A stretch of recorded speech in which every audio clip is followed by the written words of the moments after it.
Hi guys, कैसे आप सभी लोग। Welcome back to my YouTube channel. तो गाइस, आज मैंने आपके लिए एक न्यू स्टोरी लाई है जो आपको बहुत ज़्यादा अच्छी लगेगी। तो चलो स्टार्ट करते हैं मैं मेरी स्टोरी। स्टार्टिंग हमें दिखाई जाती है एक बहुत ही बड़ा मेंशन। उस मेंशन के बाहर बहुत ही बड़ा गार्डन एरिया होता है। एक वाटरफॉल होता है जो कि बहुत ही बड़ा होता है। उसमें लाइट लगी होती है जो कि ब्लू एंड वाइट में होती है, जिससे वो वाटरफॉल बहुत ज़्यादा अच्छा लग रहा होता है। एंड उस मेंशन के बाहर बहुत सारे गार्ड्स खड़े होते हैं जिन्होंने ब्लैक कलर के ऑफिस सूट पहने होते हैं। उनके हाथ में बहुत सारी गन्स होती हैं एंड वो लोग सामने देख रहे होते हैं। वो मेंशन बहुत ही ज़्यादा बड़ा होता है। मेंशन के पूरे जो दीवारें होती है वो वाइट कलर्स की होती है एंड पूरा मेंशन चमक रहा होता है बहुत ही ज़्यादा। तभी उस मेंशन के बाहर का जो गेट है वो ओपन होता है। चार कारें एंटर करती हैं जो कि ब्लैक कलर की होती है, मर्सिडीज। उसमें से एक लड़की बाहर निकलती है जो कि बॉडीगार्ड होती है। वो आती है एंड जो गेट होता है वो ओपन करती है। उसमें से एक लड़की बाहर निकलती है जिसने ब्लैक कलर का ओवर साइज कोट पहना होता है, अंदर एक वाइट शर्ट पहनी होती है एंड नीचे ब्लैक पैंट। एंड उसने ब्लैक कलर के सनग्लासेस लगाए होते हैं। वो एक बार अपने बॉडीगार्ड की तरफ देखती है एंड आगे चलने लगती है। उसकी हाइट 5.8 इंच होती है एंड वो बहुत ज़्यादा टॉल और हैंडसम लग रही होती है। वो धीरे धीरे आगे चल रही होती है एंड उसके पीछे चार पांच बॉडीगार्ड्स होते हैं जिनके हाथ में गन्स होती है। साइड में एक सेक्रेटरी होती है एंड उसके पर्सनल बॉडीगार्ड जो कि एक गर्ल है, वो भी चल रही होती है हमारे फर्स्ट लीड के साइड में। ये लोग जैसे मेंशन के अंदर एंटर करते हैं, अंदर का हॉल बहुत ही ज़्यादा बड़ा होता है। सामने एक औरत बैठी होती है जिसकी उम्र लगभग 50 साल की होती है एंड वो एकदम स्ट्रेट बैठी होती है। उसके फेस पे कोई एक्सप्रेशन नहीं होते जिससे हम पता कर पाए कि वो इस वक्त क्या सोच रही है। हमारी जो फर्स्ट लीड होती है वो धीरे धीरे चलते हुए आती है एंड उनके सामने खड़ी हो जाती है। और वो जो लेडी होती है वो कहती है, अच्छा है तुम टाइम पे आ गए। मुझे वक्त बर्बाद करना बिल्कुल पसंद नहीं है, खासकर तब जब मैं कोई सीरियस बात करने वाली हूँ।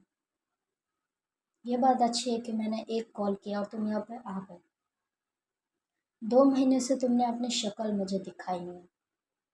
इसकी कोई खास वजह होगी तुम्हारे पास तो मुझे बता दो, क्योंकि अगर तुम्हारे पास कोई खास वजह ना हो इस बात की तो मुझे नहीं लगता कि तुम यहाँ से ठीक जा पाओगे। क्यों, है ना। हमारी जो फर्स्ट लीड होती है वो कहती है, मॉम, मैं बिजनेस के रिलेटेड बाहर गई थी और इसी वजह से मेरे पास टाइम नहीं था। मैंने आपको कॉल करना चाहा लेकिन मैं बिज़ी थी, इसलिए नहीं किया। हमारे जो एब्रॉड में जो कंपनी है उसके अंदर आग लग गई थी और मुझे अर्जेंटली वहाँ जाना पड़ा। 2 महीने से मैं वो हैंड ओवर कर रही हूँ, शायद आपको पता है नहीं, आपके सेक्रेटरी ने अभी तक। और मैं वही बिज़ी थी और मेरा जो स्नेक है वो 2-3 दिनों से कुछ खा नहीं रहा ठीक से। उसे लेकर मैं थोड़ी परेशान थी, इसलिए मैंने आपका कॉल नहीं उठाया। मुझे माफ़ करिए। वो जो औरत होती है वो कहती है, ठीक है, अच्छा वो तुमने कोई रीज़न अच्छा सा दिया मुझे, तुमसे कुछ बात करनी है, बैठो। वो जो लड़की होती है ना वो अभी तक बैठी नहीं होती, लेकिन जैसे ही सामने वाली लेडी उसे कहती है बैठने के लिए वो चुपचाप बैठ जाती है। फेस पे कोई एक्सप्रेशन नहीं, एकदम शांत, जैसे वो हर चीज़ को नॉर्मली ले रही हो। वो जो लेडी होती है वो कहती है, मैंने एक लड़की को पसंद किया है तुम्हारी, बहुत अच्छी है वो, एब्रॉड से पढ़ के आई है और बैकग्राउंड भी बहुत अच्छा है, अमीर भी है, तुम्हारे लिए अच्छी भी होगी। मैं चाहती हूँ तुम उसके साथ एंगेजमेंट कर दो अगले हफ्ते।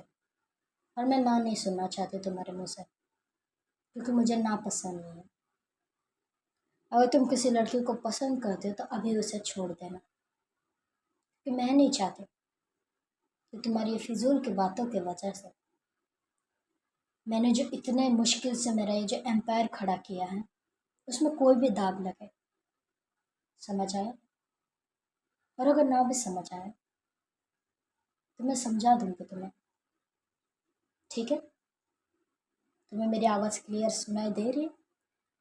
वो जो लड़की होती है वो कहती है, हाँ मॉम, सुनाई दे रही, मैं समझ गई। वो जो लेडी होती है वो कहती है, मुझे इससे मतलब नहीं है कि तुम इतने दिनों से, जो तुमने मुझे अभी कहा कि तुम 2 महीनों से हमारे ऑफिस में बिजी थे, तुम बाहर थे और ये कुछ टिकट्स हैं, तुम इस टाइम में आई थिंक सो पेरिस में थे, वहाँ पे तुम एक लड़की के साथ थे, उसके साथ तुमने नाइट स्पेंड की, 2 दिन तक तुम उसके साथ ही थे, लेकिन कुछ मुझे लगा नहीं कि तुम उसके लिए सीरियस हो। 2 दिन के बाद वो लड़की खुद ही चली गई और तुम किसी और के साथ थे।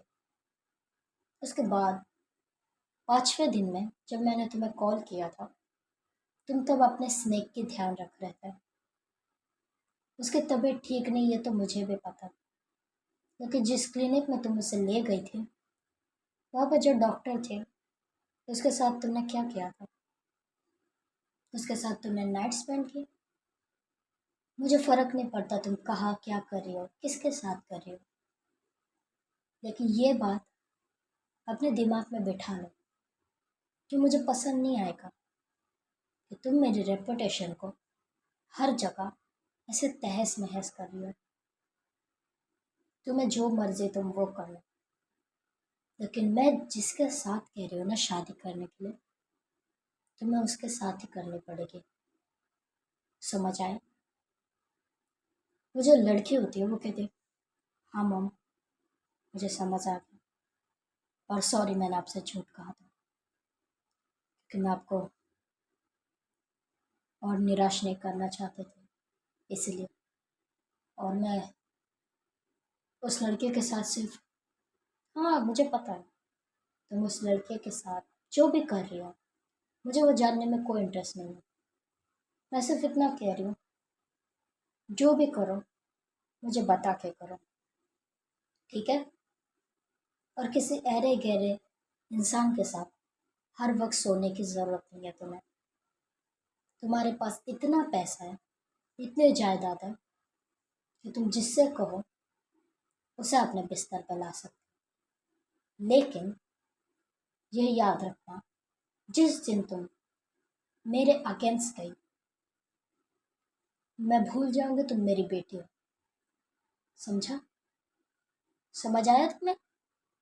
जो नताशा होती है ना, या गाइस हमारे फर्स्ट लीड का नाम है नताशा, वो कहती है, हाँ मॉम, मैं समझ गई। सामने जो लेडी होती है वो कहती, ठीक है, तुम्हारे पास अगले हफ्ते तक का टाइम है, पहले तुम्हारी इंगेजमेंट होगी, उसके बाद मैं डिसाइड करूँगी कि तुम्हारी शादी कब होनी है, कहाँ पे होनी है।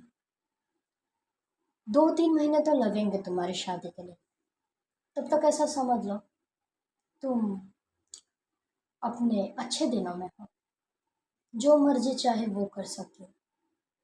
ट्रिप पे जाना है, कहीं पैसे उड़ाने हैं, किसी के साथ हैंग आउट करना है, कर लो, क्योंकि उसके बाद मैं जो कहूँगी तुम्हें वो करना है।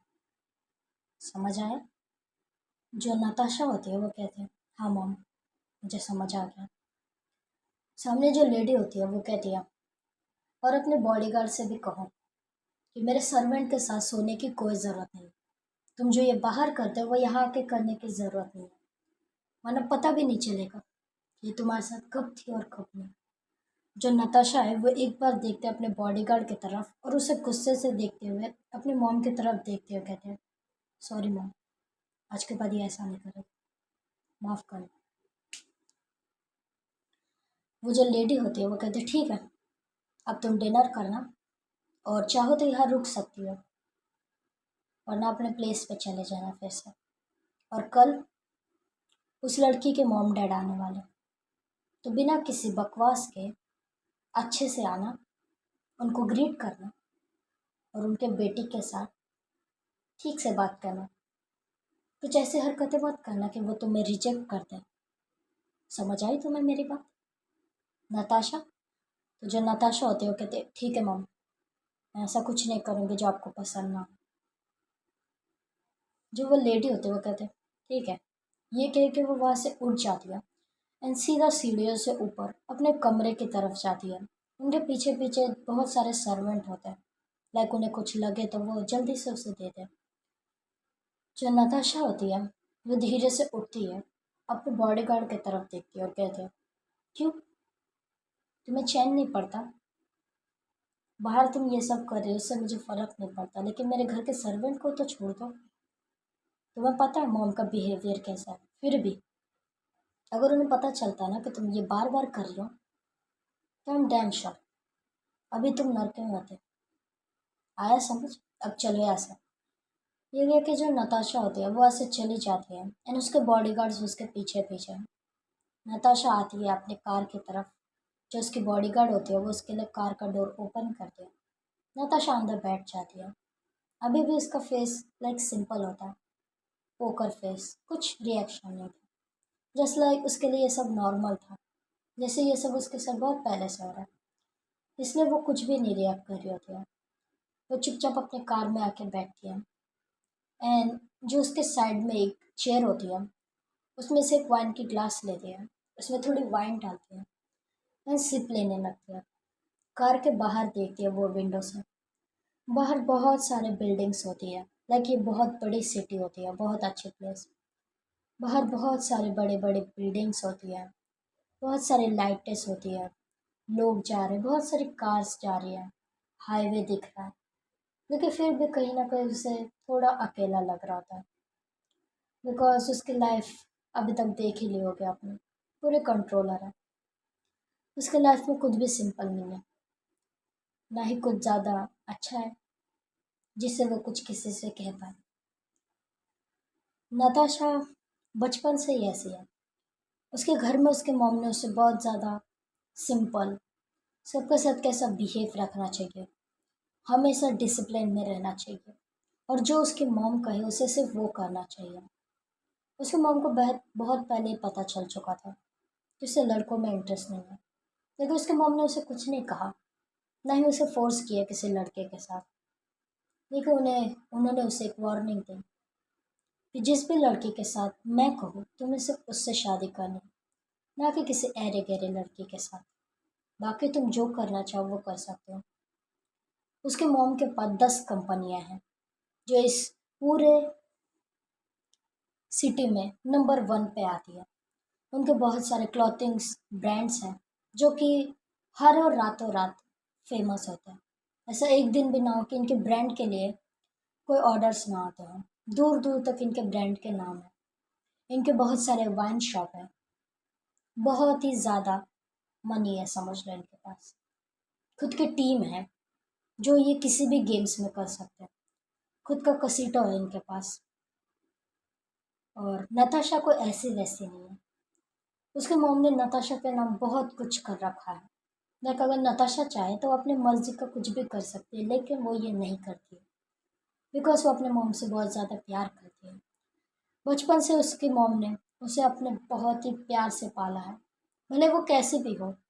डिसिप्लिन, सारी बातें वो अपनी मनवा लेती है नताशा से। लेकिन नताशा ने कभी अपने मॉम को हेट नहीं किया, क्योंकि वो जानती है उसके डैड के जाने के बाद उसके मॉम को बहुत ज़्यादा डिफ़िकल्टी आई थी। बहुत से लोग जज करते थे और कहते भी थे कि दूसरी शादी कर लो, वरना तुम ये सारा एम्पायर नहीं ख़त्म कर पाओगे। उनके पास खुद की सिर्फ एक कंपनी थी, और उस एक कंपनी से उन्होंने आगे 9 कंपनियां खड़ी कर दी, जो आज पूरे वर्ल्ड में फेमस है। उनके कसिनोस हैं जो कि पूरे वर्ल्ड में फेमस है। बहुत बहुत सेलिब्रिटीज, बिजनेसमैन दूर दूर से उनके कसीटों में से आते हैं। उनके खुद के रिसोर्ट है, खुद का एक आइलैंड भी है। लेकिन फिर भी वो कभी भी ऐसा रिएक्शन नहीं देती है कि वो नताशा को कंट्रोल कर रही है, जो कि वो करती है। लेकिन वो सिर्फ नताशा का अच्छा चाहती है। वो नहीं चाहती कि नताशा आगे जाके किसी ऐसे लड़की के प्यार में पड़े जो कि नताशा के पैसों के पीछे हो, क्योंकि उससे प्यार करती हो। और नताशा के मॉम ने बहुत पहले से खुद को संभालना सीख लिया था। वो चाहती तो शादी कर सकते थे, लेकिन फिर भी उन्होंने नहीं की। उन्होंने अपने पूरे 50 साल अपने बेटे के नाम कर दिया। 30 सालों से वो अकेले संभाल रही है नताशा को। लेकिन नताशा को कभी ऐसा फील नहीं होता है कि वो अपनी लाइफ को जी रही है, बिकॉज उसकी लाइफ से ऐसा लगता है कि पूरी उसकी मॉम कंट्रोल करती है। उसकी मॉम अगर कहे तुम यहाँ जाओगे तो तुम वहाँ जाओगे। उसके मॉम ने कहा तुम इस स्कूल में जाओगे तो वो उसी स्कूल में गई थी। उसके मॉम ने कहा तुम इस कॉलेज में जाके पढ़ाई करोगे, उसने वही किया। उसकी मॉम ने कहा आगे जाके तुम्हें बिजनेस संभालना है, नताशा ने वो भी किया, बिजनेस संभाला। और नताशा के पास खुद का बहुत कुछ है, जो कि अभी तक ज़्यादा किसी को पता नहीं है सिवाय उसके बॉडीगार्ड के, क्योंकि वो उसके साथ बचपन से है। और नताशा के पास एक स्नेक है जो कि येलो एंड वाइट कलर में है। नताशा उस स्नेक को बहुत ज़्यादा पसंद करती है। अभी उसका साइज़ इतना बड़ा नहीं है, लेकिन फिर भी उसे स्नेक्स पसंद है। उसके पास ग्रीन स्नेक है, ब्लैक कोबरा है, एंड और भी बहुत कुछ चीज़ है जो कि अभी तक ज़्यादा लोगों को पता नहीं है। उसके पास एक ईगल भी है जो कि उसके मॉम को अभी तक पता नहीं है। नताशा सिटी के बाहर देखते हुए कहती है, सैम, मुझे एक बात बताओ, तुम्हें कभी अलोन फील नहीं होता है क्या? तो जो सैम होती है ना, वो एक्चुअली उसकी बॉडी गार्ड है पर्सनल। वो ड्राइव कर रही होती है, वो कहती है नहीं बॉस, मुझे ऐसा कभी लगता नहीं। जो नताशा होती है वो कहती है क्यों यार, लाइफ में सब कुछ होने के बाद पे एक अलोन फील होता है। लास्ट टाइम याद नहीं कब हंसे थे, पता नहीं लास्ट टाइम कब इतना एंजॉय किया था। किसी लड़की के साथ इंटीमेट भी होती है तो ऐसा लगता है कि खुद को फोर्स कर रही हो वो करने के लिए, जस्ट बिकॉज बॉडी नीड। लेकिन कोई फीलिंग ही नहीं आती है। ऐसा लगता है कि ये भी मेरी कोई जॉब है जो मुझे ठीक से करनी है, डिसिप्लिन में। स्मोक कितनी करनी है, ड्रिंक कितनी करनी है, वो भी मॉम को बता के करना पड़ता है। लेकिन एट द एंड मैं उनसे बहुत प्यार करती हूँ। उन्हें छोड़ने के बारे में कभी सोच नहीं सकते। अगर उन्हें छोड़ दिया तो लाइफ का एक इम्पॉर्टेंट हिस्सा ख़त्म हो जाएगा। कभी अपने डैड की शक्ल देखी ही नहीं आज तक। ना मॉम कभी उनके बारे में बताती है, ना कोई फ़ोटो, ना कोई एल्बम, यहाँ तक कि शादी की पिक्चर तक नहीं है। बचपन में मुझे लोग चिढ़ाते थे कि तुम्हारे मॉम ने शायद किसी ऐसे आदमी के साथ नाइट स्पेंड किया जो कि तुम्हारे मॉम को भी नहीं पता, इसलिए किसी को पता ही नहीं तुम्हारे डैड दिखते कैसे। स्कूल लाइफ में बुली होना किसे कहते हैं, कोई मुझसे पूछे। इतने पैसे पावर होने के बाद पे बच्चे चिढ़ाते थे मुझे। धीरे धीरे एग्रेसिव होते गई मैं। नाइन्थ स्टैंडर्ड में एक लड़के के आँख में मैंने सीज़र घुसा दी थी, क्योंकि उसने मेरे मॉम के बारे में बहुत ही वाहियात चीज़ कही थी, जो कि सुनने के बाद मेरा खून खौल गया था। चाहे वो कैसे भी हो, लेकिन मैं ये चीज़ को मना नहीं कर सकती कि उन्होंने मुझे बहुत ही प्यार से रखा है खुद के पास। वो मुझे कभी चोट नहीं लगने देते, क्योंकि कभी जताती भी नहीं। कभी कभी लगता है वो एक पत्थर बन चुके हैं, जिसे कितना ही कुछ कहो उन्हें कोई फीलिंग नहीं आती। क्योंकि मैं भी चाहती हूँ मेरी मॉम खुश रहे, वो मुझे अपने बेटे की तरह ट्रीट करे, ना कि कोई ऐसा इंसान जो उनके सिर्फ इशारों पर चल सके। कभी कभी बहुत बुरा लगता है सैम, तुम्हारे पास तो मॉम डैड दोनों भी नहीं है, लेकिन फिर भी तुम इतना खुश कैसे रहते हो पता नहीं। और एक मुझे देखो, सब कुछ होने के बाद भी अनकम्प्लीट सा लगता है। लेकिन जब मेरे पास ये होता है ना, ये केक के साइड में एक बॉक्स होता है ब्लैक कलर का, उसे वो ओपन कर दिया एंड या उसके अंदर उसका स्नेक होता है, वो उसे बाहर कर दिया एंड वो जो स्नेक होता है ना वो पूरे उसके हैंड जो होता है ना उसमें राउंड हो जाता है एंड लाइक वो अपने जो टंग है ना वो बाहर कर रहा होता है। जो नताशा होती है वो कहते देखो, ये बहुत क्यूट लगता है मुझे। पता है 3 सालों से ये मेरे साथ है और मैं इसे बहुत ज़्यादा पसंद करती हूँ, इससे बहुत देर तक बातें करती हूँ। सुनने में अजीब लगता होगा लेकिन आई लाइक इट। ये बहुत क्यूट है, बहुत ज़्यादा। ये कि वो स्माइल कर रही होती है एंड देन अपनी आंखें क्लोज कर लेती है। तो गाइज ये हमारी फर्स्ट लीड का इंट्रो। अब हम सेकंड लीड पे जाते हैं। ओके, एक हमें शहर दिखाया जाता है, ज़्यादा अच्छा नहीं होता, लाइक बहुत गांव टाइप होता है, ज़्यादा लोग नहीं होते। वहाँ पे हमें घर दिखाया जाता है, बड़ा नहीं होता ज़्यादा। उसके अंदर एक लड़की होती है जिसने एक पिंक कलर का राउंड ड्रेस पहना होता है, उसके साइड में एक चुन्नी भी होती है एंड वो लाइक आरती या पूजा कर रही होती है। तभी उसका जो डोर होता है ना वो बहुत फोर्स के साथ ओपन होता है। अंदर एक इंसान एंटर होता है जो पूरा नशे में धुत होता है। वो आते आते ही कहता है, ये क्या कर रही हो तुम, फिर से तुम ये पूजा कर रही हो, तुम्हारे पास ये सब बकवास चीज़ें करने के लिए पैसे होते हैं लेकिन मुझे शराब देने के लिए पैसे नहीं है तुम्हारे पास।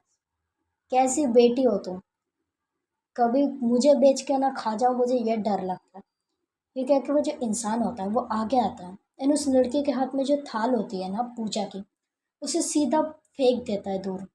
और उसके जो हेयर्स होते हैं ना उन्हें बहुत टाइटली ग्रैब करता है एंड अपने पास खींचते हुए कहता है, तू इतनी मनोस है ना, जब पैदा हुई तभी अपनी माँ को खा गई, उसके बाद तेरे वजह से मुझे अपने सारे ऐशो आराम के बदले ये मजदूरी लोगों की करने पड़ती है। ड्राइवर हूँ मैं आज एक आदमी का जो मेरे तरफ देखता भी नहीं था पहले, आज मैं उसका ड्राइवर हूँ तेरे वजह से सिर्फ। मनहूस गई। ये कह कि वो आदमी उस लड़के को बहुत ज़ोर से पुश करता है जिससे वो लड़की डोर से जाके लगती है एंड सीधा नीचे गिरती है। वो लड़की बहुत ज़्यादा मासूम होती है, लड़की ना धीरे धीरे रो रही होती है क्योंकि उसे बहुत ज़ोर से लगा होता है। वो जो आदमी होता है वो कहते हैं, किसी दिन ना तुझे बेच दूंगा, कम से कम कुछ पैसे तो आ जाएंगे मुझे। किसी लड़के से शादी करने को कहता हूँ तो तू नखरे दिखाती है, कहती है कि मुझे इतने जल्दी शादी नहीं करनी। और क्या करूँ मैं तेरे लिए, तुझे पढ़ाया लिखाया खाना खिलाता हो दिन भर, दो दो वक्त का खाना अकेली खाती है तू, और मुझे देख मर रहा हूँ धीरे धीरे मैं, लेकिन फिर भी तुझे मेरी नहीं पड़ी है। क्यों, कहती है पढ़ने जाऊंगी। अरे पढ़ लिख के तू कर क्या लेगी, इसी घर में पड़ी रहने वाली है और बाद में अपने पति के बिस्तर पे। तो उससे अच्छा ना घर के कुछ काम सीख ले, आगे जाके काम भी आएगी। ये तेरी खूबसूरती कुछ काम नहीं आने वाली, समझ आई। तेरी माँ भी ऐसी दिखती थी, देखा नहीं खुद की माँ को तूने, देखेगी कैसे, पैदा होके खा जो लिया अपनी माँ को। एक फोटो नहीं है घर में, एक फोटो था वो भी तूने तोड़ डाला। इतनी मनोज बेटी किसी की हो सकती है। मैं तुझे आखिरी बार कह रहा हूँ, मैं जिस लड़के से कह रहा हूँ ना शादी करने के लिए, उससे कर ले, तेरी जिंदगी संवर जाएगी कम से कम। अब कब तक मेरे छाती पर बैठे रहेगी। अरे अब तो कम से कम मुझे छोड़ दे, इतना एहसान कर ले या फिर कहीं जाके मर तो जा, कम से कम मेरे सर से ये बोझ हट जाएगा। सीने पे ऐसा लगता है रोज़ पत्थर रख के सोता हूँ। जब भी तुझे देखता हूँ तेरी मनुष्य शकल को, मुझे अंदर ही अंदर जलन महसूस होती है। कि मैंने क्यों तुझे पाला, अरे कहीं कचरे के डब्बे में फेंक आता तो अब मैं दूसरी शादी कर पाता। मेरे 2-3 बच्चे होते जो कि आगे जाके मुझे काम आते, कम से कम कंधा तो देते। तू क्या कर लेगी, तू तो कंधा भी नहीं दे सकती मुझे। और कमाने का तो छोड़ो, 2 पैसे की अकल नहीं है तुझे, तो कमाएगी क्या? ये बच्चों को जो तू पढ़ा रही है ना मुफ्त में, उनका बाप तुझे पैसे भी नहीं देता, कुछ करती तो नहीं है उनके घर में जाके।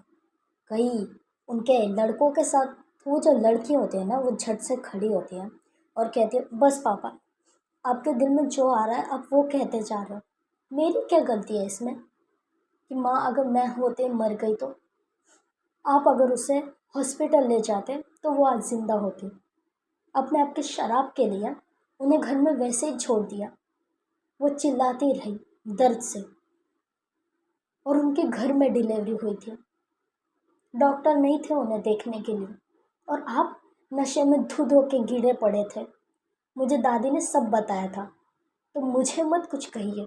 मैंने आपको कभी नहीं कहा कि मुझे पालो। मैं तो जाना चाहती थी यहाँ से, लेकिन आपको देख के मैं रुक जाती थी हमेशा। मुझे लगता था आज ना तो कल आप मुझे प्यार करेंगे, आप मुझे पसंद करेंगे, लेकिन इतनी घटिया बात है। कोई बाप ऐसे अपनी बेटी को कहता है? तो वो जो आदमी होता है वो कहता है ओ हो, मुझे लगता है ना तू ज़्यादा ही पिक्चरें देखने लग गई है। तुझे क्या लगता है मैं तुझसे प्यार करता हूँ? अरे तेरी माँ को देख ज़रा, पता नहीं मेरी बच्ची है किसी और की। वैसे भी आजकल की औरतों का भरोसा क्या है, क्या पता किसी और के साथ करके तुझे रख दिया मेरे भरोसे। तो वो जो लड़की होती है ना, इस बार वो सच में गुस्सा हो जाती है एंड झट से उस आदमी को धक्का दे देती है, जस्ट लाइक उसके पापा को धक्का देती है।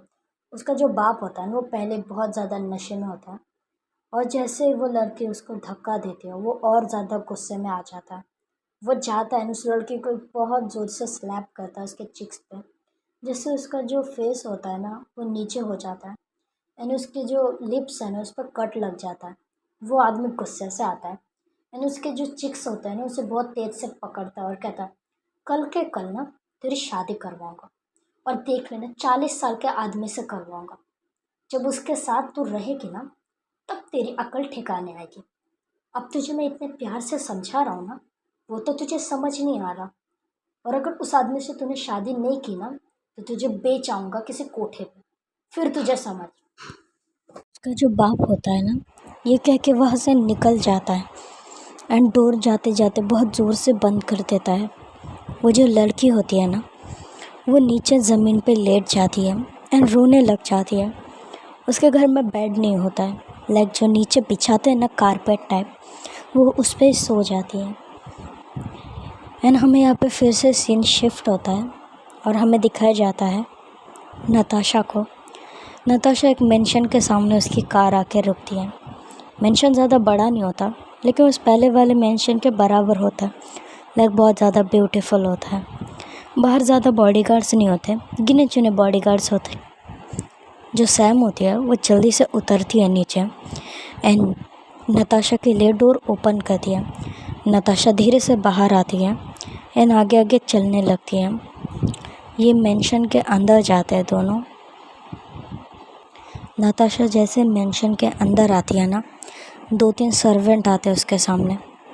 नताशा कहती है मुझे डिनर नहीं करना, सैम से पूछ लेना अगर उसे करना हो तो। ये कह के वो जाती है सीढ़ियों से ऊपर, एक बहुत ही बड़े कमरे का डोर ओपन करती है, अंदर जाती है। अंदर रूम ज़्यादा डेकोरेटेड नहीं होता है, बड़ी बड़ी वॉल्स होती है, एक बहुत ही बड़ी बैल्कनी जिस पे बहुत ही वाइट कलर के बड़े बड़े पर्दे लगे होते हैं। सामने 2 काउच रखे होते हैं जो कि ग्रे कलर में होते हैं। एक कांच का टेबल होता है जिस पे कुछ लैपटॉप्स रखे होते हैं, कुछ फाइल्स होती हैं। जो नताशा होती है वो एक बड़े से क्लोजेट की तरफ जाती है, उसे ओपन करती है। वहाँ पे बहुत सारे ब्रांडेड कपड़े होते हैं। एक पूरे साइड में सिर्फ ऑफिस सूट भरे होते हैं एंड एक साइड में लाइक नॉर्मल्स कपड़े जो वो रेगुलर शायद पहनती होगी, shirt and pant and top वगैरह ड्रेसेस कुछ होते हैं एंड नाइट सूट भी होते हैं वहाँ पे, लाइक नीचे ट्राउज़र एंड ऊपर शॉर्ट ड्रेस होती है वो टॉप वगैरह। वो जाती है एंड धीरे से अपना जो कोट होता है ना उसे ओपन करती है एंड जो हैंगर होता है उस पर टांग देती है। अपनी शर्ट भी ओपन करती है एंड वहाँ पे रखती है उस हैंगर पे। देन अपनी वॉच उतारती है एंड सामने वाले टेबल पे रखती है। अपना सेल फ़ोन भी रखती है। सेल फ़ोन रखते रखते वो देखती है तो वहाँ पे एक मैसेज आया होता है। मैसेज को ऊपर से ही देखती है तो उस पर किसी ने हाय बेबी किया होता है, बट नताशा कुछ रिएक्ट नहीं करते। वो अपने फ़ोन को स्विच ऑफ कर देती है एंड वहाँ से चली जाती है वॉशरूम की तरफ। वॉशरूम का जो डोर होता है ना वो उसे ओपन करती है। अंदर जो वॉशरूम होता है ना वो बहुत ही बड़ा होता है, लाइक एक पूरा हॉल के टाइप। इतना भी बड़ा नहीं, बट हाँ नॉर्मल टाइप में बहुत बड़ा होता है। अंदर कांच के वॉल्स बने होते हैं, एक शावर रूम होता है और एक बहुत ही गोल सर्कल में एक बाथटब होता है जो कि बड़ा होता है। एंड वहाँ पे एक बहुत ही बड़ा मिरर लगा होता है। नताशा जाती है एंड एक बार खुद को देखती है आईने में। उसके बाद अभी तक उसने ज़्यादा कपड़े ओपन नहीं किए होते। उसने अपनी ब्रा पहनी होती है जो कि ब्लैक कलर की होती है एंड नीचे उसने अपनी पैंट पहनी होती है। वो जाती है शावर रूम में। शावर का जो डोर होता है ना वो ओपन करती है एंड जो शावर का कॉक होता है उसे स्टार्ट करती है, जिससे गर्म पानी उसके ऊपर गिरता है। नताशा की जो बैक है ना उस पर एक टैटू है जो लाइक एक पूरे लाइन में कुछ वर्ड लिखे हैं, लेकिन वो वर्ड जापानीज़ में है इसलिए समझ नहीं आएंगे। इसका मीनिंग मैं बाद में बता दूँगी। पूरे लाइंस में उसके लाइक जो पीठ होती है ना उससे स्टार्ट होकर उसके कमर तक वो टैटू होता है लाइन में, एंड उसके ऊपर से पानी जा रहा होता है। नताशा अपनी आंखें क्लोज ही रखती है एंड कुछ सोच रही होती है। उसकी पास्ट मेमोरीज़ जिसमें दिखाया जाता है वो स्कूल टाइम की इसकी स्टोरी है ये। एक लड़के ने उसे बहुत ज़्यादा बुली किया होता है। उसकी मॉम को बहुत कुछ कहा होता है, बहुत ही गंदा गंदा सा, जो किसी को वो बता नहीं पाती है। लेकिन उसे बहुत ज़्यादा गुस्सा आता है तो सामने लाइक एक सीज़र पड़ा होता है, वो उठाती है एंड सीधा उस लड़के के आँख में मार देती है, जिससे उस लड़के की आँख पूरी डैमेज हो जाती है। वहाँ पे पूरा ब्लड ब्लड हो जाता है एंड नताशा की शर्ट पे भी पूरा ब्लड लग चुका होता है। वो लड़का नीचे गिर के रो रहा होता है और उस लड़के को बाद में कुछ लोग हॉस्पिटल ले जाते हैं। नताशा की जब मॉम को ये सारी चीज़ें पता चलती है तो वो अपने रेपुटेशन को बचाने के लिए नताशा को बोर्डिंग स्कूल भेज देती है। ज़्यादा दिनों के लिए नहीं, बस 1 साल के लिए। 1 साल बाद नताशा फिर से आती है। उसे लगता है कि अब उसकी मॉम उसे माफ़ कर देगी या फिर उसके साथ अच्छे से बिहेव करेगी, बट नहीं, वो जैसे पहले थे अब भी वैसे थे, लेकिन पहले से ज़्यादा स्ट्रिक्ट हो चुके थे। सब कुछ उसे टाइम टू टाइम करना पड़ता था, मॉर्निंग में उठने से लेकर नाइट में सोने तक। ब्रेकफास्ट, लंच सब उसकी मॉम उसके लिए डिसाइड करते थे एंड नताशा कुछ नहीं कह पाते थे, जस्ट बिकॉज वो अपने मॉम की रिस्पेक्ट करते थे, इसलिए वो कभी कुछ कह ही नहीं पाते थे। और शायद ये एक बहुत ही बड़ी वजह बन गई है आगे जाके कि अब वो कुछ कहते नहीं है, इसलिए उसकी मॉम उसके फीलिंग के बारे में कुछ सोच ही नहीं पाती है। उन्हें ऐसा लगता है कि वो जो कहे वो नताशा के लिए करेक्ट होता है, बट ऑलवेज ऐसा नहीं होता है। कुछ 30 मिनट बाद नताशा जो है ना वो शावर लेके बाहर आती है एंड धीरे से जाते अपने क्लोजेट की तरफ। वहाँ से एक ट्राउज़र लेती है एंड एक ब्रा लेती है, उसे पहनती है, पूरा चेंज करती है। अपने हेयर्स जो है उन्हें रब करती है टॉवेल से। देन जो वो टॉवेल होता है वो जाके हैंगर पर रखती हैं एंड जो उसका बेड होता है ना वो लाइक बहुत ही बड़ा होता है, उस पर आराम से 2-3 लोग तो आ ही सकते हैं।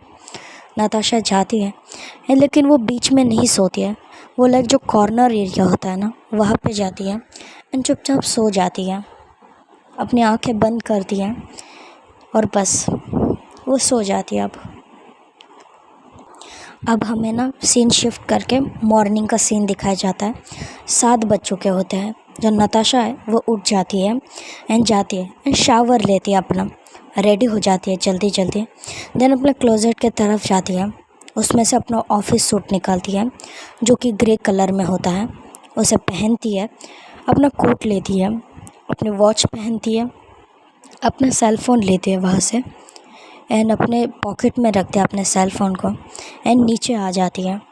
नीचे आते ही देखती है तो ब्रेकफास्ट टेबल पे उसका पूरा ब्रेकफास्ट लग चुका होता है।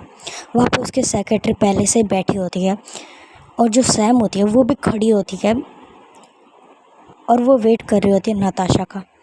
नताशा आती है एंड अपनी सीट पर बैठ जाती है, जो उसकी मेन चेयर होती है। वहाँ पे आके वो बैठ जाती है चुपचाप एंड कुछ रिएक्शन उसके फेस में नहीं है। एक सर्वेंट आती है और उसके लिए सर्वेंट आती है एंड वहाँ पे लाके एक बाउल रखती है। उसके अंदर मशरूम्स होते हैं, कुछ कॉर्न होते हैं एंड बहुत सारे वेजिटेबल्स एंड जो बॉयल चिकन होता है ना वो रखा होता है। नताशा लेती है एंड चुपचाप खाने लगती है, लेकिन वो खाते खाते रुकती है और सैम की तरफ देखती है और कहती है, सैम तुम भी बैठ जाओ, ब्रेकफास्ट करो। आज हम मेरे अंकल के पास जाना है, कमिश्नर जी के पास। उन्हें शायद कुछ काम है, मॉम बिज़ी है इसलिए वो मुझसे बात करना चाहते हैं, तो हमें वहाँ जाना है। तो तुम ब्रेकफास्ट कर लो क्योंकि मैं वेट नहीं कर सकती तुम्हारा। सैम जो होते हैं वो कहते हैं ओके बॉस। ये कह के वो चुपचाप बैठती है एंड वो भी ब्रेकफास्ट करने लग जाती है। बट इन दोनों के लिए ना नॉर्मल ब्रेकफास्ट होता है, लाइक टोस्ट, ऑमलेट, ये सब रखा होता है वहाँ पे। लेकिन नताशा के लिए सिर्फ ये वाला ब्रेकफास्ट होता है। उसके सेक्रेटरी खाते खाते कहती है, बॉस एक्चुअली आज आपकी 3 मीटिंग्स हैं। 2 प्लेस पे तो हम जल्दी जा सकते हैं, लेकिन तीसरी प्लेस पे हमें जाते जाते टाइम लग सकता है। हम 5:30 बजे निकलेंगे तो 6 साढ़े 6 बजे तक हम वहाँ पे पहुँच सकते हैं। मिसेस गायत्री आपसे बात करना चाहती हैं। आपके साथ वो कोई ब्रांड डील की कोलैब करना चाहती हैं और ये ब्रांड थोड़ी बड़ी है, इसलिए वो आपसे बात करना चाहती हैं। आपकी मॉम से उन्होंने बात की थी, लेकिन आपके मॉम ने कहा कि वो यहाँ से कहीं दूर जा रही है कुछ टाइम के लिए, 1 या 2 महीने तक वो यहाँ पे नहीं होंगे। उनके जो दूसरे साइड में जो कंपनी है वहाँ पे शायद कुछ इशू हुआ है, इसलिए मैम यहाँ से जा रही है पेरिस के लिए, और उन्होंने मुझसे सुबह ही कहा था कि आपको बता दें। नताशा जो है वो अपने दिल में सोचती है, इससे पहले थोड़ी ना उन्हें कभी मुझसे कहा था कि वो कहाँ जा रही है, आज भी जा रही है तो क्या फ़ायदा। ये कह के वो कुछ नहीं कहती, वो सब कहती है ओके चलेगा। ये कह के वो अपना ब्रेकफास्ट करती है। कुछ टाइम बाद उनका ब्रेकफास्ट होता है एंड ये सारे निकल जाते हैं वहाँ से। नताशा आगे चले होते हैं, सैम उसके ठीक पीछे एंड उसके सेक्रेटरी साइड में। सैम जाती है एंड डोर ओपन करती है। नताशा चुपचाप आके बैठ जाती है एंड डोर बंद करती है एंड वो अपना लैपटॉप लेती है एंड उसमें कुछ टाइप करने लग जाती है, कुछ देख रही होती है। जो सैम होती है वो डोर बंद करती है एंड एक बार देखती है नताशा की तरफ, लेकिन उसे अब आदत हो चुकी होती है। ऑफकोर्स 2 साल से उसके साथ है तो उसे आदत हो चुकी होती है इस सारी चीज़ के, इसलिए वो चुपचाप आती है, डोर ओपन करती है एंड ड्राइविंग सीट में बैठती है, सीट बेल्ट लगाती है एंड उसकी कार जो होती है ना वो स्टार्ट करती है। उनके पीछे पीछे 3 कारें निकलती है जो कि बॉडीगार्ड्स की होती है ऑब्वियसली, और ये लोग अपने ऑफिस की तरफ निकल जाते हैं। अब दूसरे सेट सीन शिफ्ट करते हैं। हमें फिर से ना वही छोटा सा मकान दिखाया जाता है जिसका डोर ओपन होता है एंड अंदर एक बूढ़ी औरत आती है जिसके हाथ में कुछ खाने की प्लेट होती है। सामने जो एक लड़की होती है जिसके बारे में हमने कल बात की थी, वो सोई होती है। वो बूढ़ी औरत आती है एंड नीचे बैठते हुए कहती है, बेटा आरुषि उठ जाओ, मैं तुम्हारे लिए खाना लाया है, खा लो। जो आरुषि होती है ना वो धीरे धीरे अपनी आँखें ओपन करती है। उसकी आंखें बहुत ही ज़्यादा प्यारी होती हैं। वो छोटी सी स्माइल करती है और कहती है, दादी आप यहाँ पे? आपको पापा ने कहा था ना कि आप मत मुझे कुछ दीजिए। खामखा वो आप पे भी चिल्लाएंगे। वो जो दादी होती है वो कहती है, चिल्लाने दे बेटा, अब मेरे पास ज़िंदगी बची कितनी है, आज या कल पता नहीं कब मर जाओ। लेकिन बुरा तो तेरे लिए लगता है कि तू अपनी ज़िंदगी ऐसे ही बर्बाद कर रही है बच्चा।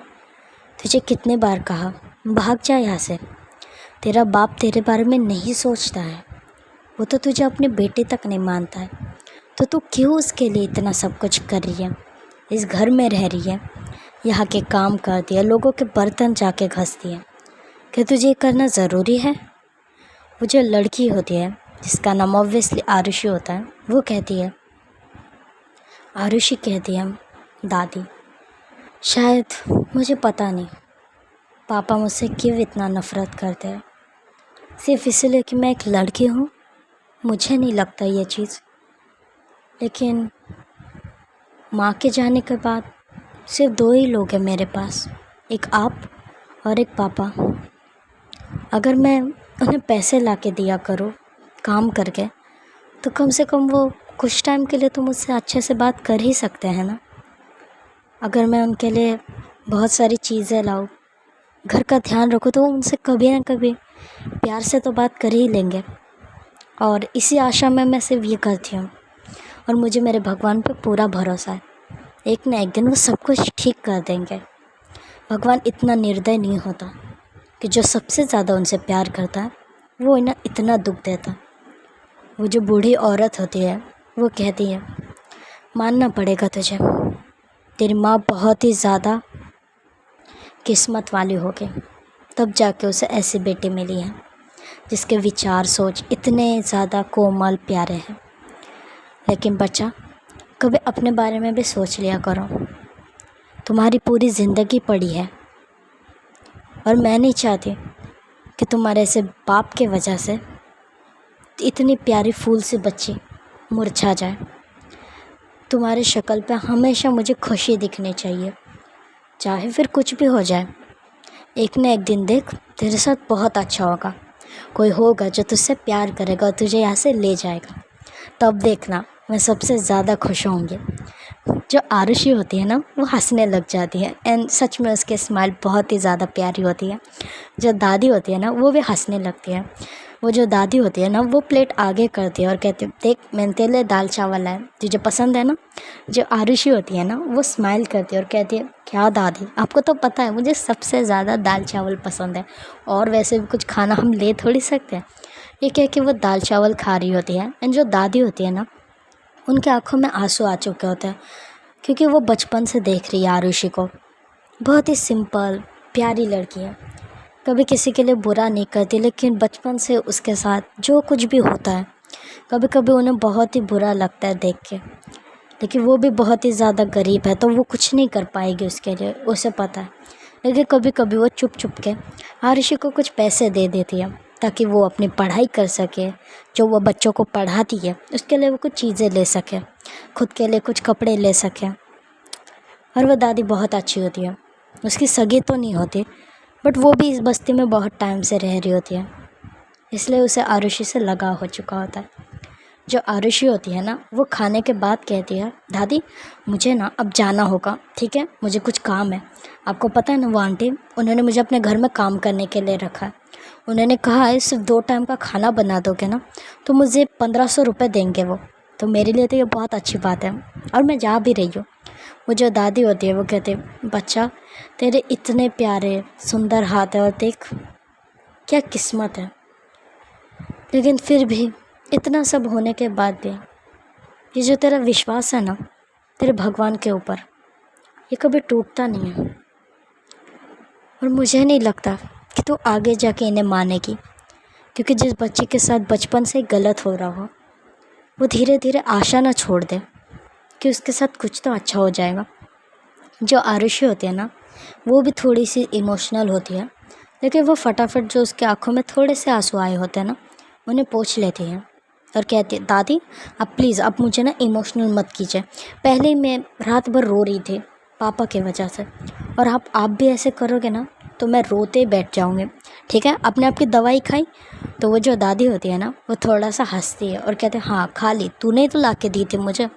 जो आरुषि होती है वो स्माइल करती है एंड कहते हैं, हाँ हाँ मुझे याद है, और मैं आते समय ना आपकी दवाई और आपके लिए कुछ अच्छा सा खाने के लिए लाऊंगी, ठीक है, आपको जो पसंद होगा वो। जो वो दादी होती है ना, वो स्माइल करती है। देन सीन शिफ्ट होता है, आरुषि को दिखाया जाता है जो कि नहा रहती है एंड बाहर आती है, अपने रूम को लॉक करती है। लाइक उनका जो पूरा घर होता है ना, एक ही होता है, लाइक 1 रूम किचन देखा है तुमने, ओके, हॉल होता है एंड किचन होता है। तो वो जाती है किचन में एंड अपने कपड़े चेंज करती है। वो एक येलो कलर का लाइक ड्रेस जो होता है ना वो पहनती है, अपनी जो ओढ़नी होती है ना वहाँ से लेती है, अपने सर पे रखती है एंड एक छोटा सा टीका होता है ना वो अपने माथे पे लगाती है, और वहाँ से कुछ अपना सामान होता है ना वहाँ से लेती है एंड निकल जाती है। वो एक बहुत बड़े घर के सामने आती है। वहाँ का जो वॉचमैन होता है ना उसे देख के स्माइल करता है, कहता है, नमस्ते बेबी, आप अब आइए। तो वो आरुषि जो होते हैं वो कहते हैं, हाँ अंकल मैं अभी आई हूँ, घर में कुछ काम था ना, थोड़ा सा लेट हो गया है, मालकिन अंदर है? तो वो जो वॉचमैन होता है वो कहता है, हाँ अंदर होंगे वो। आरुषि जो होती है ना वो अंदर जाती है अंदर ना एक औरत बैठी होती है जो थोड़ी बुज़ुर्ग होती है, और वो आते ही कहती है, क्यों रे लड़की, तुझे क्या यहाँ पे हमने फूफकट में रखा है? तू आएगी कब भी, जाएगी कब भी, अपने बाप का घर समझ रखा है? तुम एक नौकरानी हो इस घर में, तो उसके तरह रहना करो। इतने बन ठन के आने की तुम्हें कोई ज़रूरत नहीं है। हमारे लड़कों को फंसाना चाहती हो तुम। तभी अंदर से और एक लेडी आती है और कहती है, माँ जी आप क्या कह रही है? आप बिना देखे बिना किसी को जाने ऐसा कैसे कह सकती है? मैं आरुषि को बहुत अच्छे से जानती हूँ, वो बहुत अच्छी बच्ची है। और क्या हुआ अगर थोड़ा लेट हो गया उसे? उसने आज तक इस घर में कुछ ऐसा किया नहीं जिससे हमें गलत फहमी हो या हमें झुकना पड़े। उसने हमेशा से इस घर के लिए मदद ही की है।